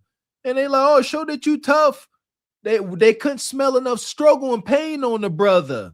And they said, you gotta come on, you too close. That is the hazard of the hood. It may be impossible to dig yourself out of poverty while still in the heart of the hood like this, because you're gonna start to look, walk, smell, and talk different, and the rabid wolves, they're gonna get you. You don't fit in. To the hospital, but could not be saved. The other young people who were at the park scattered, and the gunman is still on the loose, according to police. Queensborough President Donovan Richards released a statement saying, in part, the pain of losing Jaden Pierre to gun violence at 15 years old is indescribable. Younger and younger, they're getting guns now. What can we do? We spoke with Pierre's aunt, who was too distraught to talk on camera. With tears in her eyes, she described him as her favorite nephew and just such a sweet kid. This could have been prevented. Everyone that stood by and watched, they had a moral obligation to say, y'all stop. It's not that serious. Do y'all don't think that this black on black violence gotta stop, man? Y'all don't think that this bullying stuff gotta stop? This stuff gotta stop. It's a damn shame this kid is 15 years old, he get murdered. You can see in the video that he didn't want no problems with nobody, and he was backing there. He had no, you hit that kid with that gun, and you shoot him in his face. That is very wrong. You know what I'm saying? This is right here, gotta stop, bro. You know what happened? When the cops kill us, we always want to like gather around and talk about Black Lives Matter. When it's black on black crime like this, it need to be Black Lives Matter.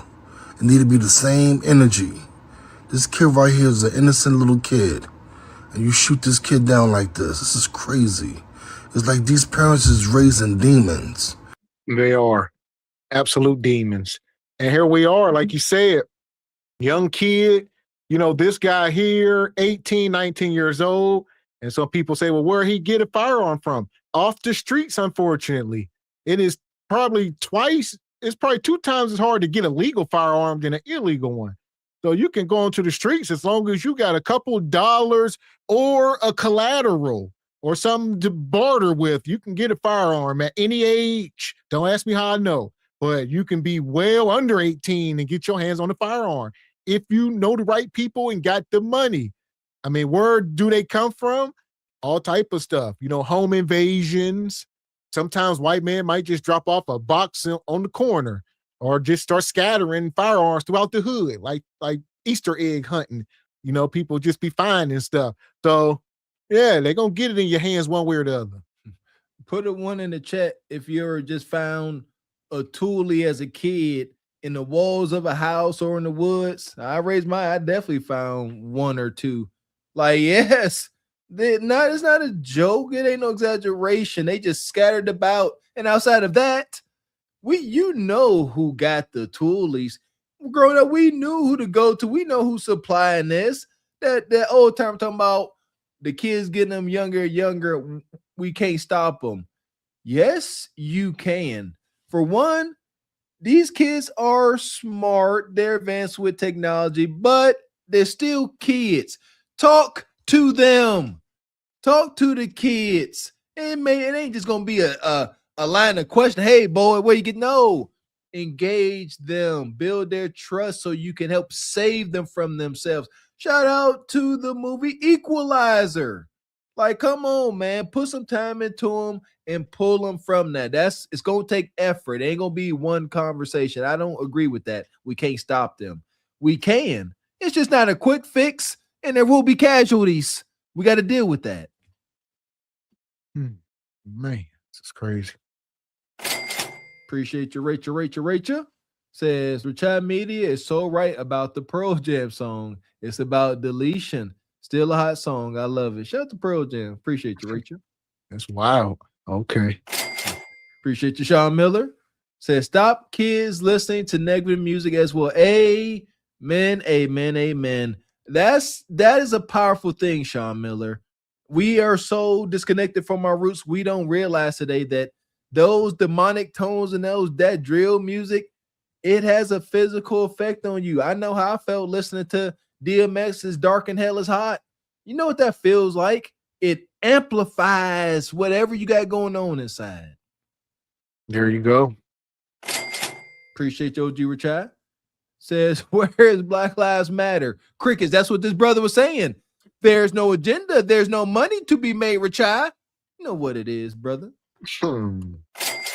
Appreciate your Project Leroy coming through like you do. Says, always one nappy beard, mush mouth coward in the video, talking about everybody else to do something. Stop complaining about it and show us how it's done. Shout out to Project Leroy. Be the change you want to see. Tether. So here we go. That's going to bring us into our next story here. We're going to talk about it. If you're just coming in, make sure you're hitting the like button. No excuses. All right, we're going to bring this next story up, which is the massacre in Louisiana. Some heartbreaking news. Our nation saw its deadliest mass shooting in years when a Louisiana man shot and killed 8 children this morning. Tonight, we're learning more about that gunman, Shamar Elkins, who was the father of 7 of those 8 slain children. Tonight, the community of Shreveport has been left shattered. The children, 3 boys and 5 girls, ranging in age from 3 to 11. Police say the crime scene spans 2 houses. It ended when officers opened fire on the gunman during a police chase. Eyewitness News reporter Tim Pulliam is live now with new details tonight. Tim? Liz Jory, we now know the names of the 8 kids shot and killed, and we're also learning that the shooter had ties to the military and was known to police. This is a Facebook image of the Louisiana man law enforcement believe is a cold-blooded killer. Shreveport police identifying him as Shamari Elkins, the alleged gunman who shot and killed 8 kids. At least 7 of them were his own flesh and blood. The coroner released their names, a total of 7 siblings and a cousin ranging in age from 3 to 11. Jayla, Shayla, Kayla, Layla, Markaden, Soraya, Kedarian, and Braylon. Neighbors mourn their deaths at the crime scene. Let's just stop for a minute. Ooh. So we got this ninja. All right. He allegedly deleted 8 children. 7 of them was allegedly his.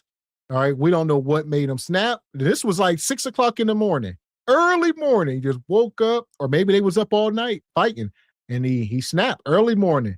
Don't know if he was deleting people in their sleep or what. But, and then look at some of these names. It ain't adding up. I mean, I see at least 3 different last names. We got a Snow, we got a Pugh, and an Elkins. But at least 7 of these was supposed to be his kids. You see what I'm saying? So people saying, you know, the woman was trying to get divorced. Maybe she told him that some of these kids ain't his. They don't know what triggered him to snap. But it started with his wife in the house, and he pew-pewed her in the face. And then he went down the street to get the kids. They were staying over their cousin's house or something. So I don't know what she said to this man that caused him to snap. We seen earlier with the guy that we said was going through a divorce, and he snapped. Well, he was living in the house with his wife. Gentlemen, men to the front. I mean, we got to have these conversations. I mean, you muted. Yeah, I don't know. Definitely need more information. However, we talk about and acknowledge unhinged nug. I've said it too many times for y'all to forget. He is the most dangerous person on earth. An unhinged, insecure, coup d'etat driven man is extremely detrimental and need to go back and look at the flowers at best. That's most likely what we got here. Ain't no victim shaming to be had. We, as loving fathers and mothers, must make sure first priority should be our children's safety. This is what it looks like when it's not top priority. Like, come on, we acknowledge there are evil men in the world. 8 babies. This shit is unreal.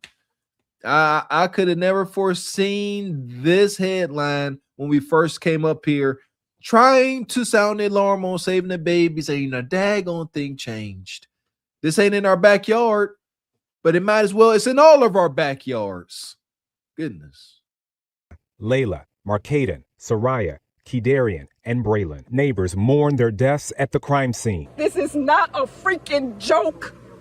This is real. And this is the result when someone snaps. Police are still trying to determine what motivated the shooting. The attack began before sunrise when police say the suspect shot a woman at one home and then drove to another house to unleash more violence. The gray house is the house in which 7 children were located inside that were deceased. There was an additional deceased child that looked like he had tried to escape the residence out the back on the roof. Officers say a second woman was shot and is believed to be the mother of the suspect's children.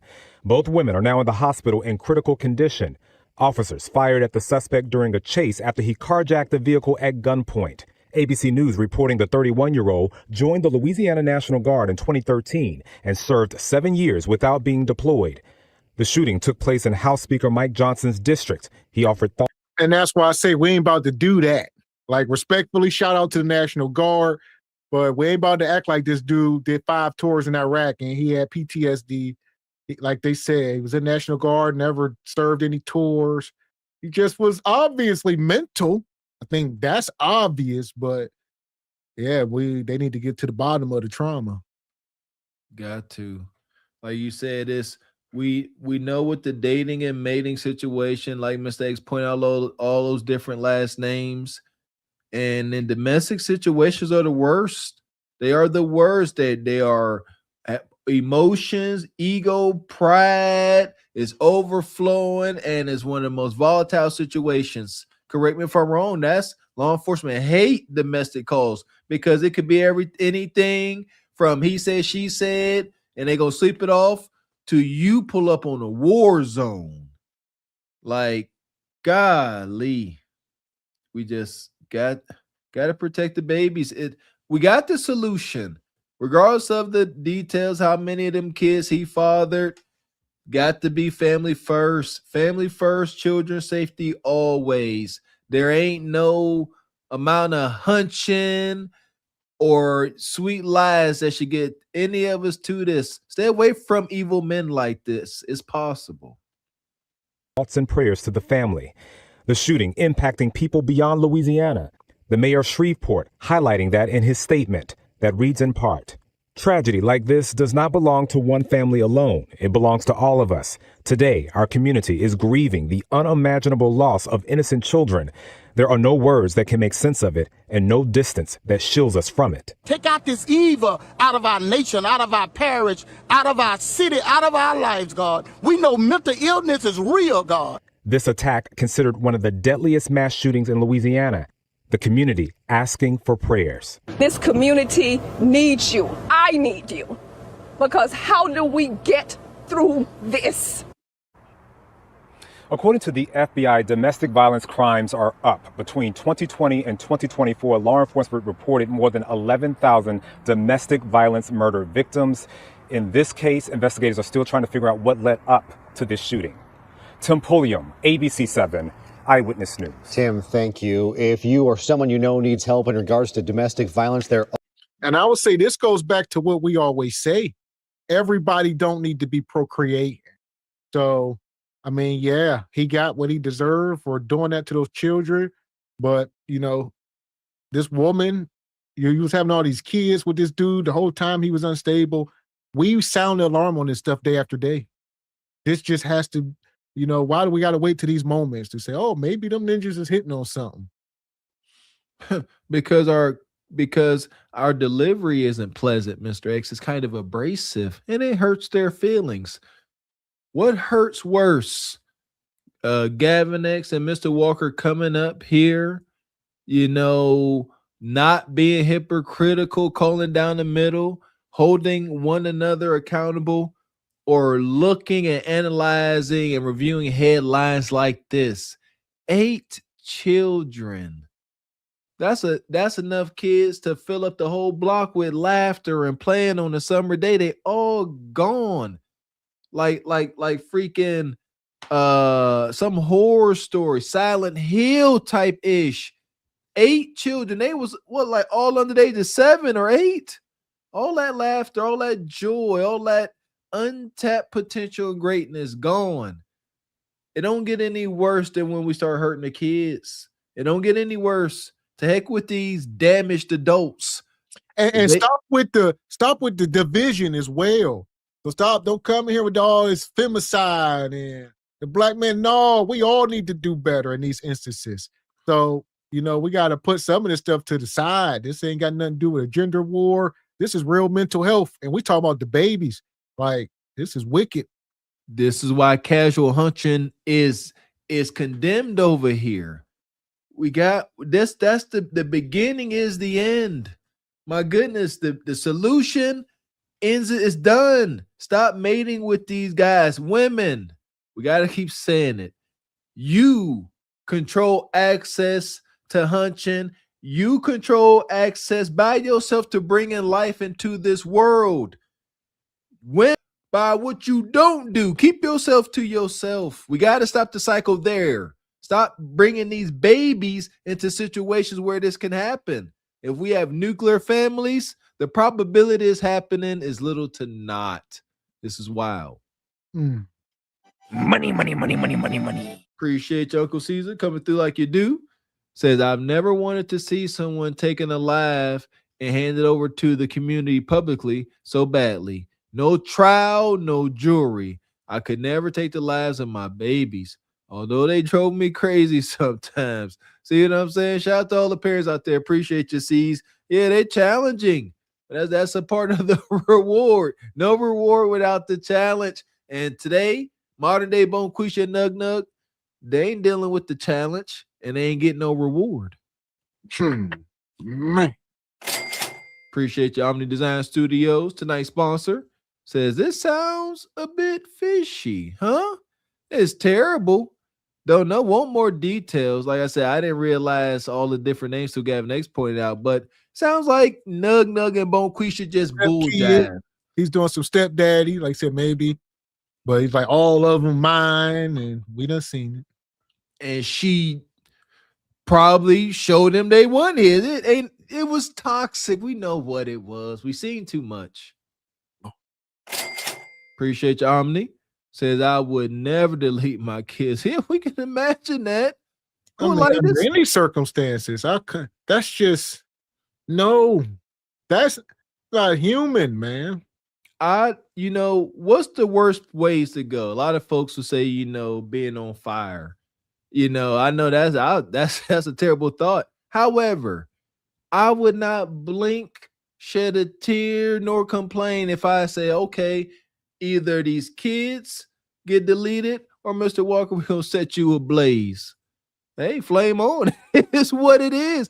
There should be an unshakable force within an adult, especially a parent, to keep their children safe and alive, even if it means we got to go. Yeah, hurt the baby. I think that's the gynocracy.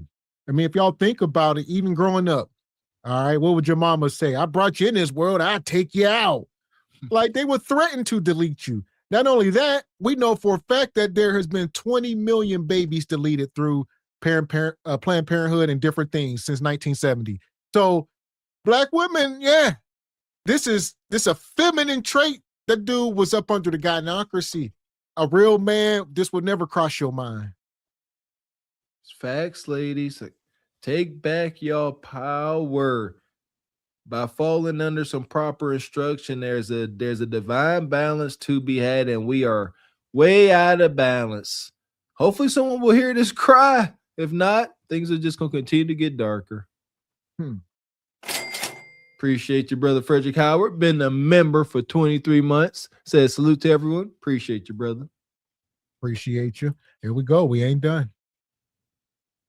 Are resources available? You can call 1-800-799-SAFE or text the word START to 88788. Help is available 24/7 and in multiple languages. People are still filling the Shreveport neighborhood tonight, emotional and upset over this shooting that happened both at this house behind me and another one just up the road. And police told me in the last hour it was a survivor of the shooting who escaped and called them to tell them about it. Just after 6 o'clock this morning, when police got here, they found 10 people had been shot. 8 of them had been killed. And as you mentioned, all 8 of those were children. Police also confirming for me that at least 7 of those 8 children were the children of the shooter, who they they identified as Shamar Elkins. After the shooting, police say that Elkins carjacked someone just down the street, got into a pursuit with police, stopped. They say he produced a handgun and police officers shot him there at the scene. Louisiana State Police tonight are also involved in this investigation.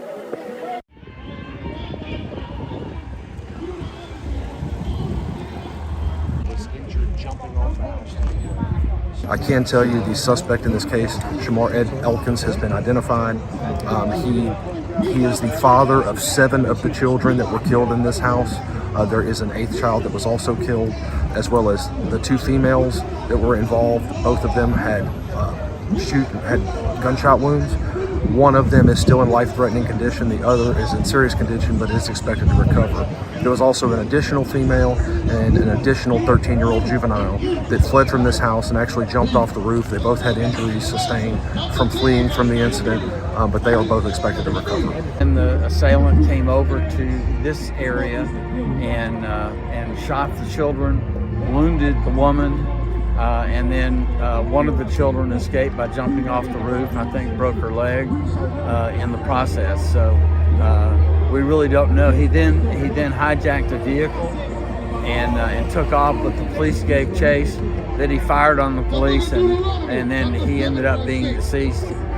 It's a terrible event to occur. It's especially important and distressing that the victims are all children. Apparently had some relationship with the assailant. It lets you know that evil still exists in the world, and that we need to be fighting everything we can to overcome that evil. Right.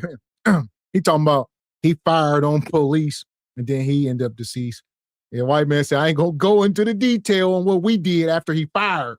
He just was deceased after that. Use your imagination. All right. And he went into the house. Like I said, it started at one house with his girl or his wife or whatever they were, and whatever argument they got into at 6 o'clock in the morning led him to pew-pewing her in the face. And he must have thought she was gone, but she wasn't. She survived. And he left out the house. And he didn't go far. We got a video we're going to show y'all. He didn't go far. He literally, the other house was like around the corner. So after that, he casually walked around the corner to the other house and went in there and got the fire. And people was running, like they say. Somebody was trying to jump out the window, but he got one person before they can get out. So their body was on the roof. But the other person got out and jumped off the roof and landed and broke their leg and somehow escaped. And it was a nightmare. Absolute nightmare. Well, wasn't no other men around, and this another characteristic of gynocratic ran hoods like this. Ain't what Richard said. When we go to this imagery here, wasn't nothing out there. I seen you had seen that, Mr. Walker, but wasn't nothing out there but big backs and where no threat deterrence. Just this ninja on the street running wild. Ain't no the men. Oh my goodness. See? This is how the gynocratic order implodes on itself. Gynocratic order has no need for masculine men. You don't fall into the gynocratic fold correctly. So the only men that are accepted, no shade at you, sisters. This is just this is observable freaking reality. Y'all don't like masculine men like Mr. X and Mr. Walker. You need crash outs like Jay Prince and them. The proof is in the pudding, the writing is on the wall. And this is what happens. They're unchecked. They physically can overpower y'all. And this is what we get. This is why our message ain't changed since day one. Appreciate you, Saber. Call you Saber. Coming through and becoming a YouTube member. Stick around, sister. Appreciate you. Yeah! Boom, shakalaka! So here we go. Hit the like button.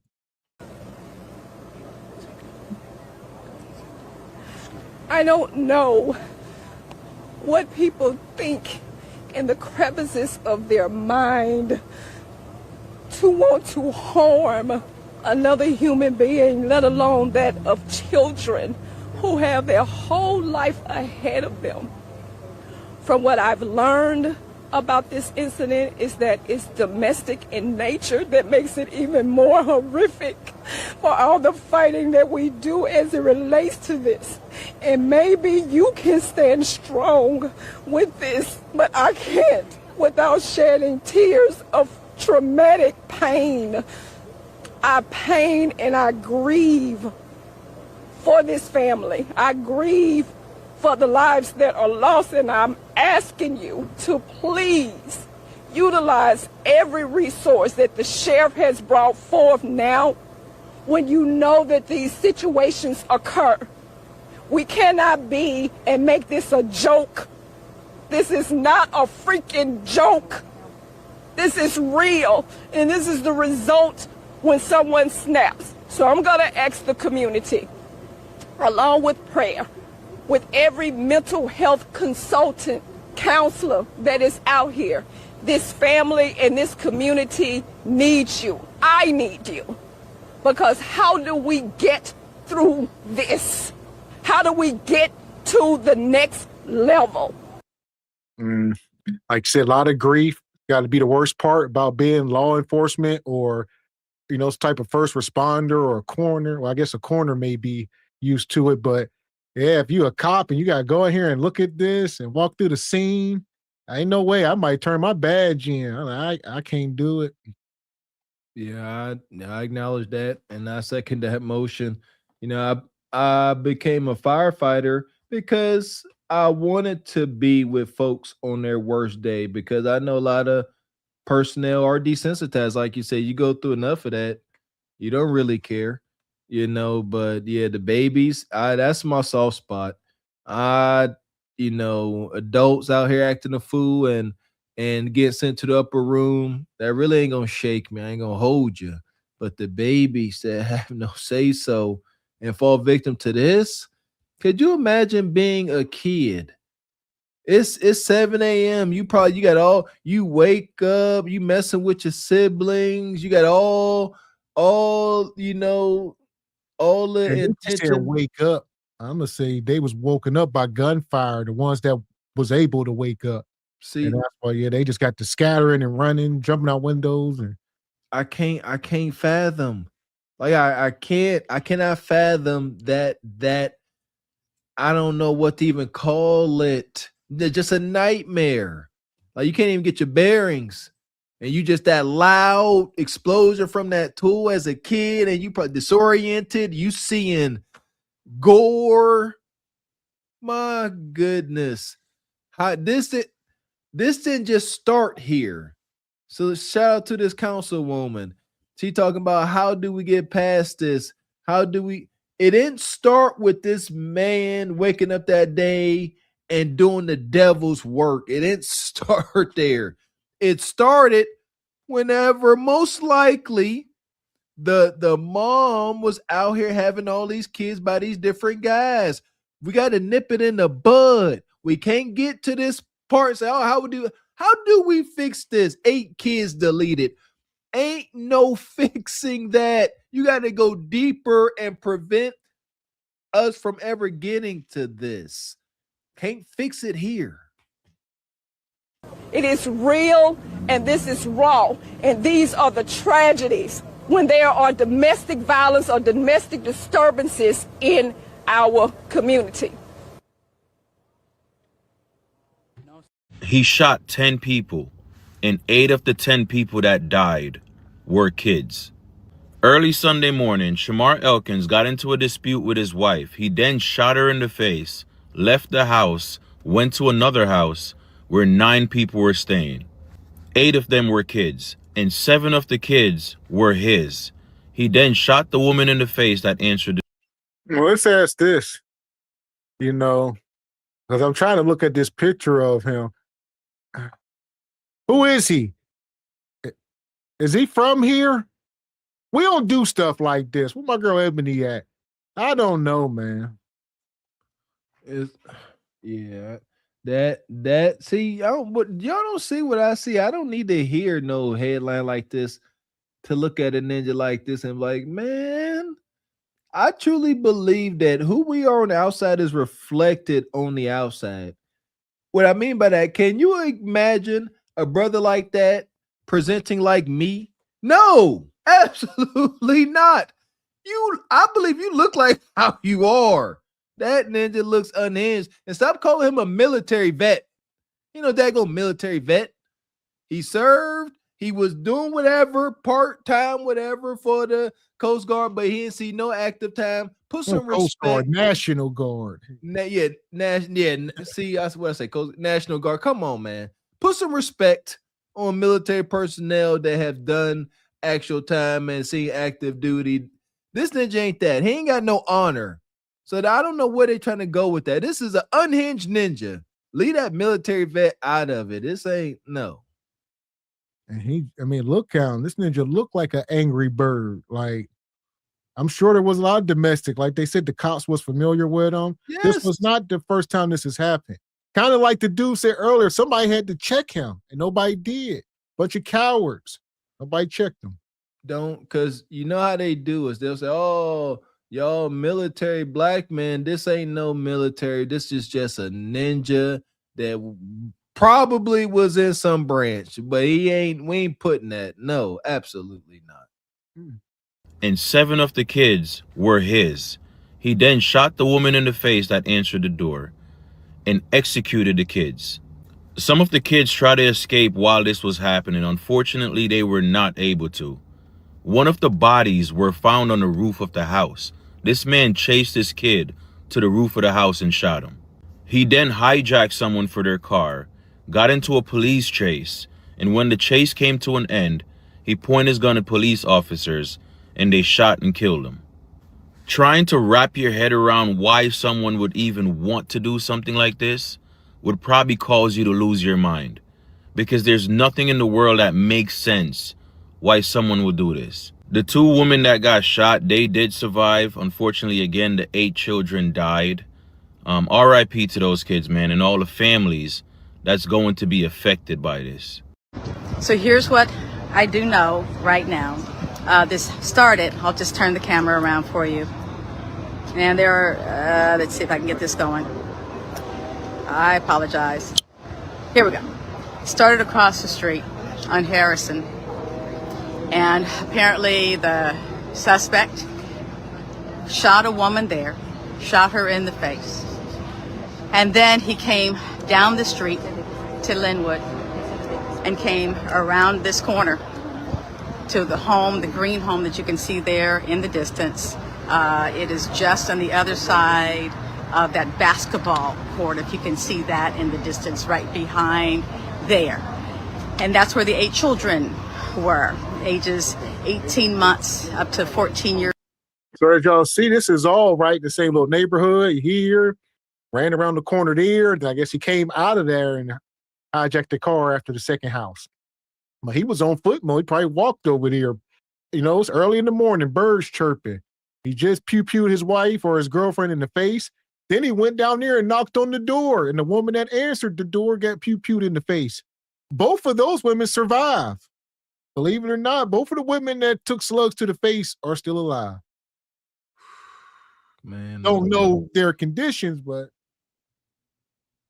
man, may those don't know them sisters, may they have some peace, because they are going to wake up to an absolute nightmare. They don't know what happened. You know, I'd imagine still yet they have no idea what happened. If I'm, hospital personnel, we ain't laying this on you. You got to heal. We can't throw you into shock. So they gonna wake up. See, the ripple effect. These sisters healing up. They got to worry about disfigurement. At some point, somebody got to drop a bomb on them. And they are holding, like I said, they healing. You holding back. You got to wait time this out. Oh, you doing good. You healing. You out the woods. By the way, 8 kids gone. You weren't the only one. You survived. Here comes the survivor's remorse coming in like an elephant on your chest. Survivor's remorse. A lot of folks that come out to it got that. Where you are remorseful that you actually made it out or survived a grim incident. Survivor's remorse is incoming. Years old, I believe. There was an adult woman in that home who somehow got out of the home and ran to the brown home next door. She called 911 while there and was also shot. She was not killed. She is hospitalized at LSU, Oxnard LSU, in critical condition. And then from there, the suspect left. He carjacked a person at gunpoint in the middle of the street right here. And police followed that vehicle into Bossier, where they did fatally wound the suspect. So those are the nuts and the bolts. And so there are a couple of people still gathered here. I'll do you one better. Why isn't the headline, man gets up at 6 o'clock in the morning to hunt down his children, goes to 3 different houses to annihilate his entire family and the women who created them, killed 7 out of 8 of his children, with one sole survivor child who had to jump from a window, broke multiple bones just from the fall. Multiple kids try to make it out the back door and he shot them all dead. He went to 3 different houses. He shot his wife and the mother of his child. And instead of being a normal family annihilator and just ending their life. Y'all hear that? So this was a family affair. So both of those women, he was dealing with both of them. So when we see these kids with different last names, it's just too much. Even then, it's just the water too murky. So one woman is his wife, and around the corner down the street is his baby mama. And that's where all the kids was at. It's a lie here. I'm sure more gonna come out. It's a lot. We got to help you sisters, I guess, at doing better identifying these characters. I need to know, does this brother have a job? Forget all that military crap. Do he have a job? Ladies, because if you dealing with a guy that's constantly struggling, ain't got no job, too proud to get a 9-to-5 at a G station or fast food. These are the type of brothers that become unhinged again because they have no accomplishments. They are under accomplished and they are insecure about every freaking thing. We grew up around these ninjas. They are insecure about everything because they know they lacking in so many places. Being employed is a big one. Stop dealing with, please stop mating and having our children. These are our children. Stop having our children with these no good ninjas. It can be avoided. Start thinking with this head and not the little man in the boat, ladies. No victim shaming going on, but we got to get to the root of how this happens. Again, all this did not start from this fateful day at 6 a.m. It was all happening way before then. Afterwards, he fled. He expected freedom. He expected to be on the run and to leave the scene. He was on a murder plot, an assassination plan to murder his entire lineage after posting them for Easter, showing all his love for them. What y'all should really be checking for is how many men were speaking on the other woman who just passed away from her white fiance in Africa, and they tried to demonize her. But here we go. I said this earlier. We cannot turn everything into a damn gender war, a damn YouTube gender war. We talking about life and children. Jesus, y'all, stop. Just stop, woman, because you've been insinuating this the whole time. Like, why wasn't the headline black man goes after? It's like, calm down. I don't know what else to say, Mr. We can all agree that this is heinous. Yes. Talking about. Like, thank you. In today's world, you said often, Miss X, but I don't know. I don't know if 2 things can be true nowadays. Ain't no such thing as 2 things can be true. No, either or. That's where we are. Either black man bad, black woman good, or black woman bad, black man good. Can't be no middle ground. It's over. It's done. We have gotten to the point where we celebrate and mock one another's deletion. We've been talking about this. This is a going trend now. We are mocking each other's demise. Again, even in war times, opposing sides didn't do that. Wicked. Won't come for this man. Who will not come for this man who actively hunted down and murdered 7 out of 8 of his children and both of the mothers of those children. Well, the man is gone. The man is gone. The best thing we can do for y'all is what Mr. Walker has been telling y'all. And like we all have, stop procreating with these men, stop dating these men. We can't sit here and turn back the hands of time and change any of this. And it don't serve any of us to sit up here and talk. What can we say about this guy? He's gone. He's a POS. We said our part. We can't sit here and belabor it, but we can try to save lives in the future because this could happen again. But if you listen to some strict instruction that we giving y'all, you can avoid it. Please, sisters, look for the signs, please. That dude always lying. You see his glaring insecurities. He's been known to lash out and put hands on you or other women. There shouldn't be too many red flags that you need, man. Do not ignore those red flags for a couple nights of satiating hunching. Please, you got to see the signs before it's too late. His wife and his baby mother were shot. From ages 1 to 14, all of his infant to adolescent children, he went to murder starting at 6 a.m. that day. I want you to think about the mothers that are the survivors, because there are 3 mothers at this point. One is in surgery at this time, that are going to be faced with immense pain, that's going to need all of us, the community long-term counseling, the father. And now she says 3 mothers. So it's so much here. So we counted at least 3 different last names.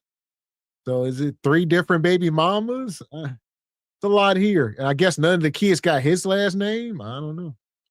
So you see, golly, that sounds about right for this whole situation. It just is wonky. They're not really hitting home to how tumultuous this situation really was. You see what I'm saying? What do we got? The police, they got a background or they got history with them. We got all these different names. We got a wife and a baby mom. Dang, they're on the same street. Extremely wonky and volatile setup. That is left here to grieve their child. And I want you to remember that more than anything, because it's people first. It's not your stories. It's not who posted first. It's them. It's all about them. And that as a community, as a nation in this country, and for all of the accolades that we have received here, the prayers of support from Canada, from Belgium, that I want you to understand that domestic violence is nobody's joke. It is real. And yeah, and shout out to Richard. See, you've been dropping the facts in the chat. And yeah, he, like you said, it's documented. He had been, like you said, a week before that, which was Easter, he was pictured with the kids, seemed like he was cool. But if you go back like 2 or 3 weeks before that, they've been searching through his Facebook, and he was crying for help. You know what I'm saying? You know, he want to pray these evil thoughts away. And, you know, he was saying wild stuff on Facebook weeks before this happened. Once again, people just act like it's nothing, and y'all need to start taking people more serious. All right, at the first sign of it, like you say, I ain't about to go nowhere playing around about nothing like that. Right? You see me on Facebook acting wild, you better come check on me, because I'm acting wild as hell. Why y'all sitting there acting like folks? Y'all play too damn much. That's the problem. They always up here playing. I don't know. The boy who cried wolf, I don't know. All of the above. Boy who cried wolf, oh, it's nothing. He just tripping again. He'll be laughing, joking, and cutting grass in the morning. No, but it wasn't. Or, you know, a healthy man that's got it together does not serve gynocratic order. You got to be a little off, because look what order you under. So that's why another reason I believe they don't check it. Unhinged Ninjas Stay Fit. Again, we put on display. What did JP say to that sister? She said, when y'all call me, you know I'm coming. The unhinged nug has a place in the gynocracy. We got to look at every detail to really see why we have this course of action to fix it. Ladies, keep yourself to yourself. We got to look at everything, every little detail. Yes. Like you said, they use Nug like a wild rabbit ass dog. Like the dog is good. You ever see Bonquisha, some evil woman that got an evil ass dog? All right. And sometimes that dog might bite her. She just don't know. It's a roll of the dice. Most times it don't. All right. I hate the hood. You give me flashbacks. My cousin's dog, Chaos. Mother suckers out here got 150-pound Rottweiler, 180-pound big ass dogs named Chaos. Madness in the hood. Appreciate you, brother EV. I see you pitching woo in the chat. You better follow through, Ninja. Says greetings, chat, and all Jupiter booties. You're late. Who you talking to, Michelle? Shout out to Michelle. Appreciate your Project Leroy. Says here comes the false equivalency. Ooh, big word. Says, by the way, if they try that gender nonsense, guess who chose that man in the first place? You know, that is one of the most painful messages these sisters don't want to hear. They keep saying that now. Oh, y'all just keep telling us to choose better. Try it. How about you just try it? Money. Appreciate you, Kodash. Appreciate you coming through. Ain't seen you in a while. Says, I'm a single dad with 4 kids. Bless you. Says, all the same mother. Dealt with a lot while with her. Even dealt with homelessness while being a custodial parent. Not once have I ever thought about deleting my own seeds. Holy cow. Let's hear blessings and salute to you, brother. Man, many blessings. Man, salute to you, brother. Yeah! Here we go. I'm going to let them finish this up. And these are the residual effects of what happened.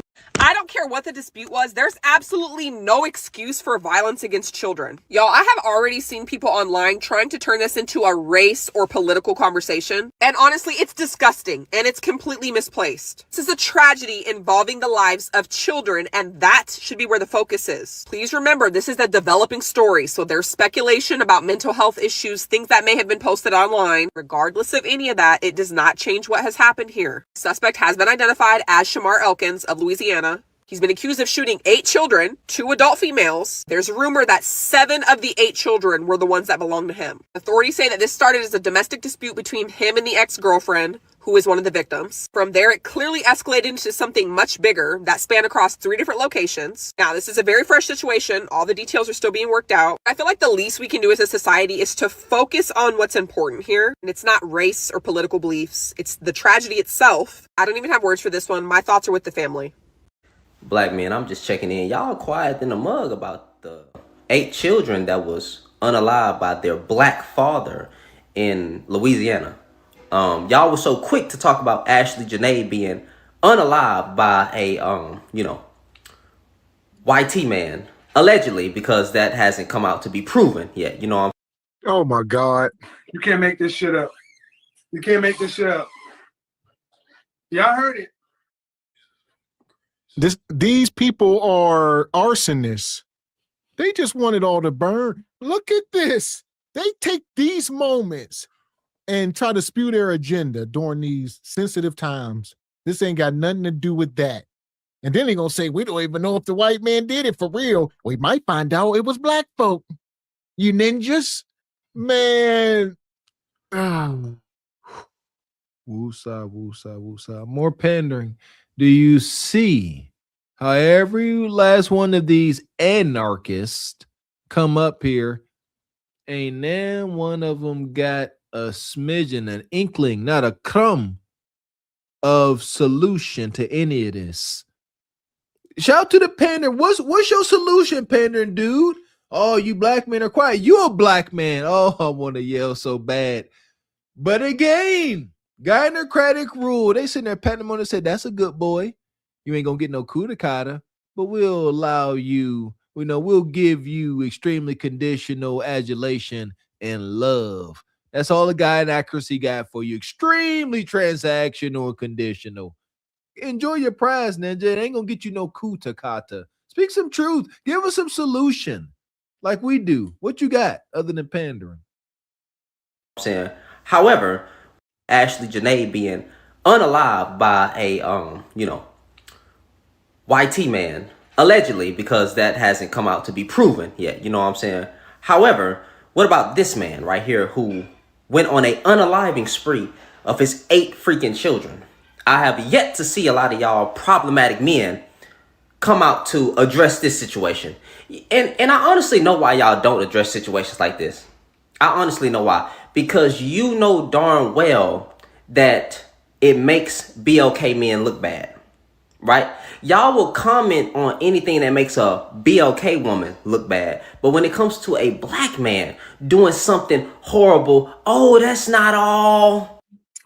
You a lie, and the truth ain't in you. I don't give a fuck what you think, bitch. Your thoughts ain't my thoughts. Your thoughts ain't nobody's thoughts. So he said, y'all real quiet about this situation. No, we ain't. We talking about it. All right. Here we are. So what more do y'all want? Y'all want folks to go down to the coroner's office with pitchforks or what? He gone. He gone. He paid the ultimate price. It's nothing more. We got to move on and then try to prevent this from ever happening again. We at the prevention stage now. He ain't still on the run. If he was, maybe we'll suit up and boot up. Who knows? But he ain't.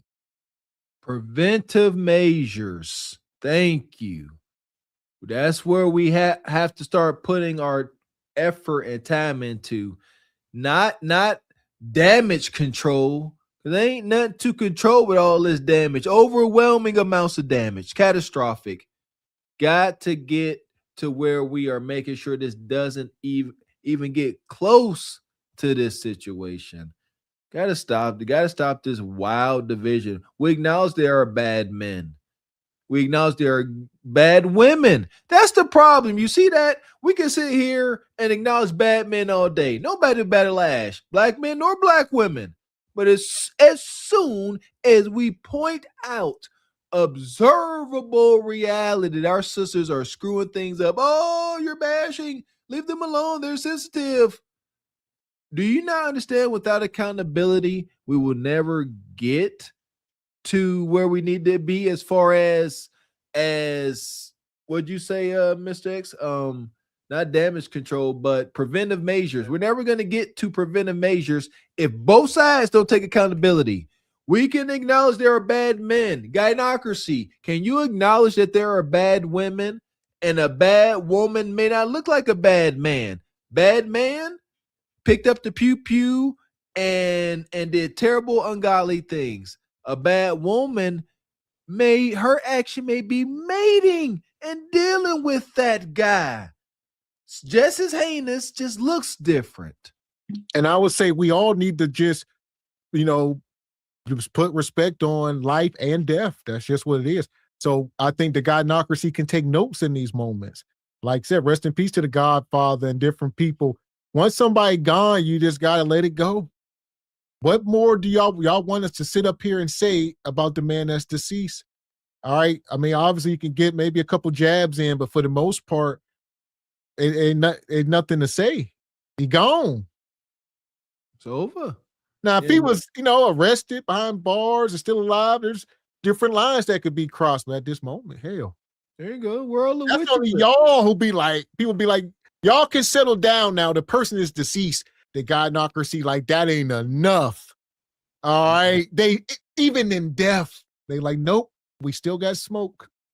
You got to go defecate on this grave for a week or two. You got to stop that, please. There is a curse attached to that. It's done. Stop. You don't do it. You don't. These kids out here smoking this pack, smoking that pack. Wild work, the wildest of behavior. And how do we know it's wild? Again, shout out to observable reality. You can see the outcome and the ripple effect from where we are today. Heinous. 8 kids deleted. This is heavy. This is heavy on my heart. Worst case scenario, the babies are being used as target practice. Comment on anything that makes a BLK woman look bad. But when it comes to a black man doing something horrible. And this is how we know this is not a common occurrence. That's why we are disgusted, up in arms, speechless, all these things. Quit acting like this is a normal thing for black men, and it's not. This is not. This goes counter to our culture and our beliefs and the way we think. So quit acting like you sounding an alarm for something that ain't there. What we need to be doing is looking at our sisters. We done told y'all it's been 20 million babies deleted since 1970. Oh, those wasn't babies. They never came to term and this and that. Say what y'all want. I don't know where your moral compass lie, but you don't steer my moral compass. Y'all are all wicked. This the type of ninja. He in 5 women's friend zones, and he hell-bent on hunching his best friend's girlfriend. That's the type of ninja this is. Oh, that's not all. Don't generalize. But then when there's one BLK woman who does something, oh, these black bees and all this. Come on now, bro. Why y'all ain't speaking up? Now what? A whole bunch of y'all problematic dudes that's on these social media platforms. Y'all got something crazy to say every day, but you won't talk about these evil BLK men out here that be out here unaliving children and the women. Y'all don't like speaking up on stuff like that. Rest in peace to the children. The father who did this is no longer here. He's probably in down under. Facts. That's all I have to say. Prayers go out to the family. We don't disagree. Only part we disagree is with your ad hominems and trying to stir the gender war up. We don't disagree that this man is a POS and that he's down under and rest in peace to the babies, all of that. But you trying to weaponize this and try to make it and demonize black men and use this as a time to do it. And being a black man is crazy as hell. Pandering Kudakata hound. I know I'm stressing it. He will carry on like this with the same rhetoric and the company of hyenas that he trying to get the draws from. Yeah, these black men, y'all some queens, y'all this and y'all that, and they gonna pat you on top of your head, and then later on tell you about how they nug boyfriend and broke their heart and they kudakata. That's you, ninja. You are an emotional tampon. Shut up. So for that, we're gonna put this ninja in the pit. Good riddance. Madness. Fuck is you talking about? This is Sparta! You got to know when to hold 'em, know when to fold 'em, know when to walk away, know when to hide. You gotta count your blessings. You're sitting at the table. You hear me? Ooh, child, things will get brighter. Oh, Dirty Mackin type dudes like that. They are agents. Them dudes like that carry on as if they are our melanated sister's best friends. Them ninjas are kudakata driven. They ain't worth a dang. Speaking of fellas, don't be kudakata driven. Don't let no woman weaponize her cat, and and drive you crazy like that, like they done drove that ninja. Man, message. So we've been up here all night talking about the hard truth about black men and the community. No excuses. We actually had one more segment, but I ain't even got it in me. These last couple scenes done took everything. I'm starting to get a headache. And just been a lot. The babies. Gotta save the babies. Did we see what it looks like? Do we see or can we feel what it feels like whenever things go to this level? 8 children. That's insane. I don't even know if I got that. I definitely got that many cousins. But growing up, not all in one place. Goodness gracious, he took out 8 babies. Somebody got to be coming back. The Lord, God, something got to be returned at this point. I gotta shout out to Stephen James. I might have to get my scriptures on and see, is this a sign? What happens when the adults we are supposed to sacrifice ourselves for the kids? We are sacrificing the kids for nothing. Not for we just for nothing. I don't know. Yeah. So long show tonight. If you're just coming in, make sure you catch the replay. You know, been a long show. We started out tonight. We talked about Rick Ross. He was up here beefing with 50 Cent and Gucci and Pooh Shiesty, and you know, Ray J up here playing, them dudes acting zesty. And then the one brother come up here and told us that they might implement the draft. Y'all keep playing. And the people that's going first is felons and delinquent child support ninjas. So just been a lot. Boosie and Vlad, we've been talking about owning our own. All right, just changing our image as black men. And then we get to the young 15-year-olds in New York being deleted. This guy deleting his kids. The one dude deleted his wife. I mean, we sounding the alarm right now. There we go. Yeah, we don't keep quiet about none of this. We ain't over here for gotcha moments. And he said, she said, we over here to call it down the middle and be the change, be a part of the change we want to see. Plain and simple, man. We appreciate y'all rocking with us throughout this show. Like I said, they got heavy at the end. Big shout out to Replay Gang. Get ready because it's a wild ride. Like I said, especially towards the end. Help the babies. Appreciate y'all coming through. Shout out to OG Richard. Appreciate you coming through as well. So it's time for me to click the like button. There you go. Make sure y'all hit the like button on the way out if you already have not. Shout out to everybody coming through, supporting your channel, supporting your interest, supporting your beautiful black media. Please continue to do so as y'all always do. Hitting that super chat, hitting that cash app. And I ain't said it in a while, but special thank you to the sisters for rocking with us. You know, we got much love for y'all. Without the ladies, we could be a whole bunch of dudes over here talking mess. That could be a little weird. So we definitely appreciate you sisters' presence. That part. Shout out everybody coming through. Sister Rachel, Quadash, Richard Media, Project Leroy, Evie Ray. Shout out to, who else we got here? I said Richard brother Sean Miller. Who else we got here? And the big Petty Sama gifting all these memberships. Yeah! Boom, shakalaka! Frederick Howard as well. And our guy Omni.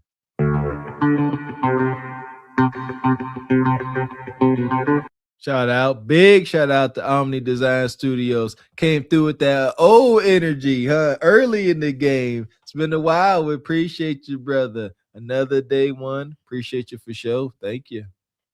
So we appreciate all y'all coming through tonight. We will be back up here Thursday for Single by Choices, or maybe tomorrow in the Patreon. All right. So you got to be subscribed. We might do a pop-up show because we got a makeup show to do. So, hey, you might want to join the Patreon. Maybe we'll continue this discussion and some more stuff. There you go. It's a lot going on. If you want to keep up to date, make sure you are subscribed and a member for all 3 channels and join the exclusive Patreon.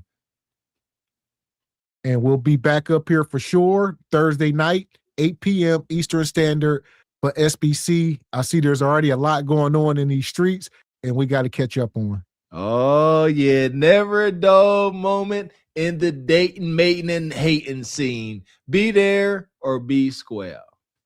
So until then, I'm Gavin X. I am Mr. Walker. And we are Cart Before the Horse Productions. A good evening.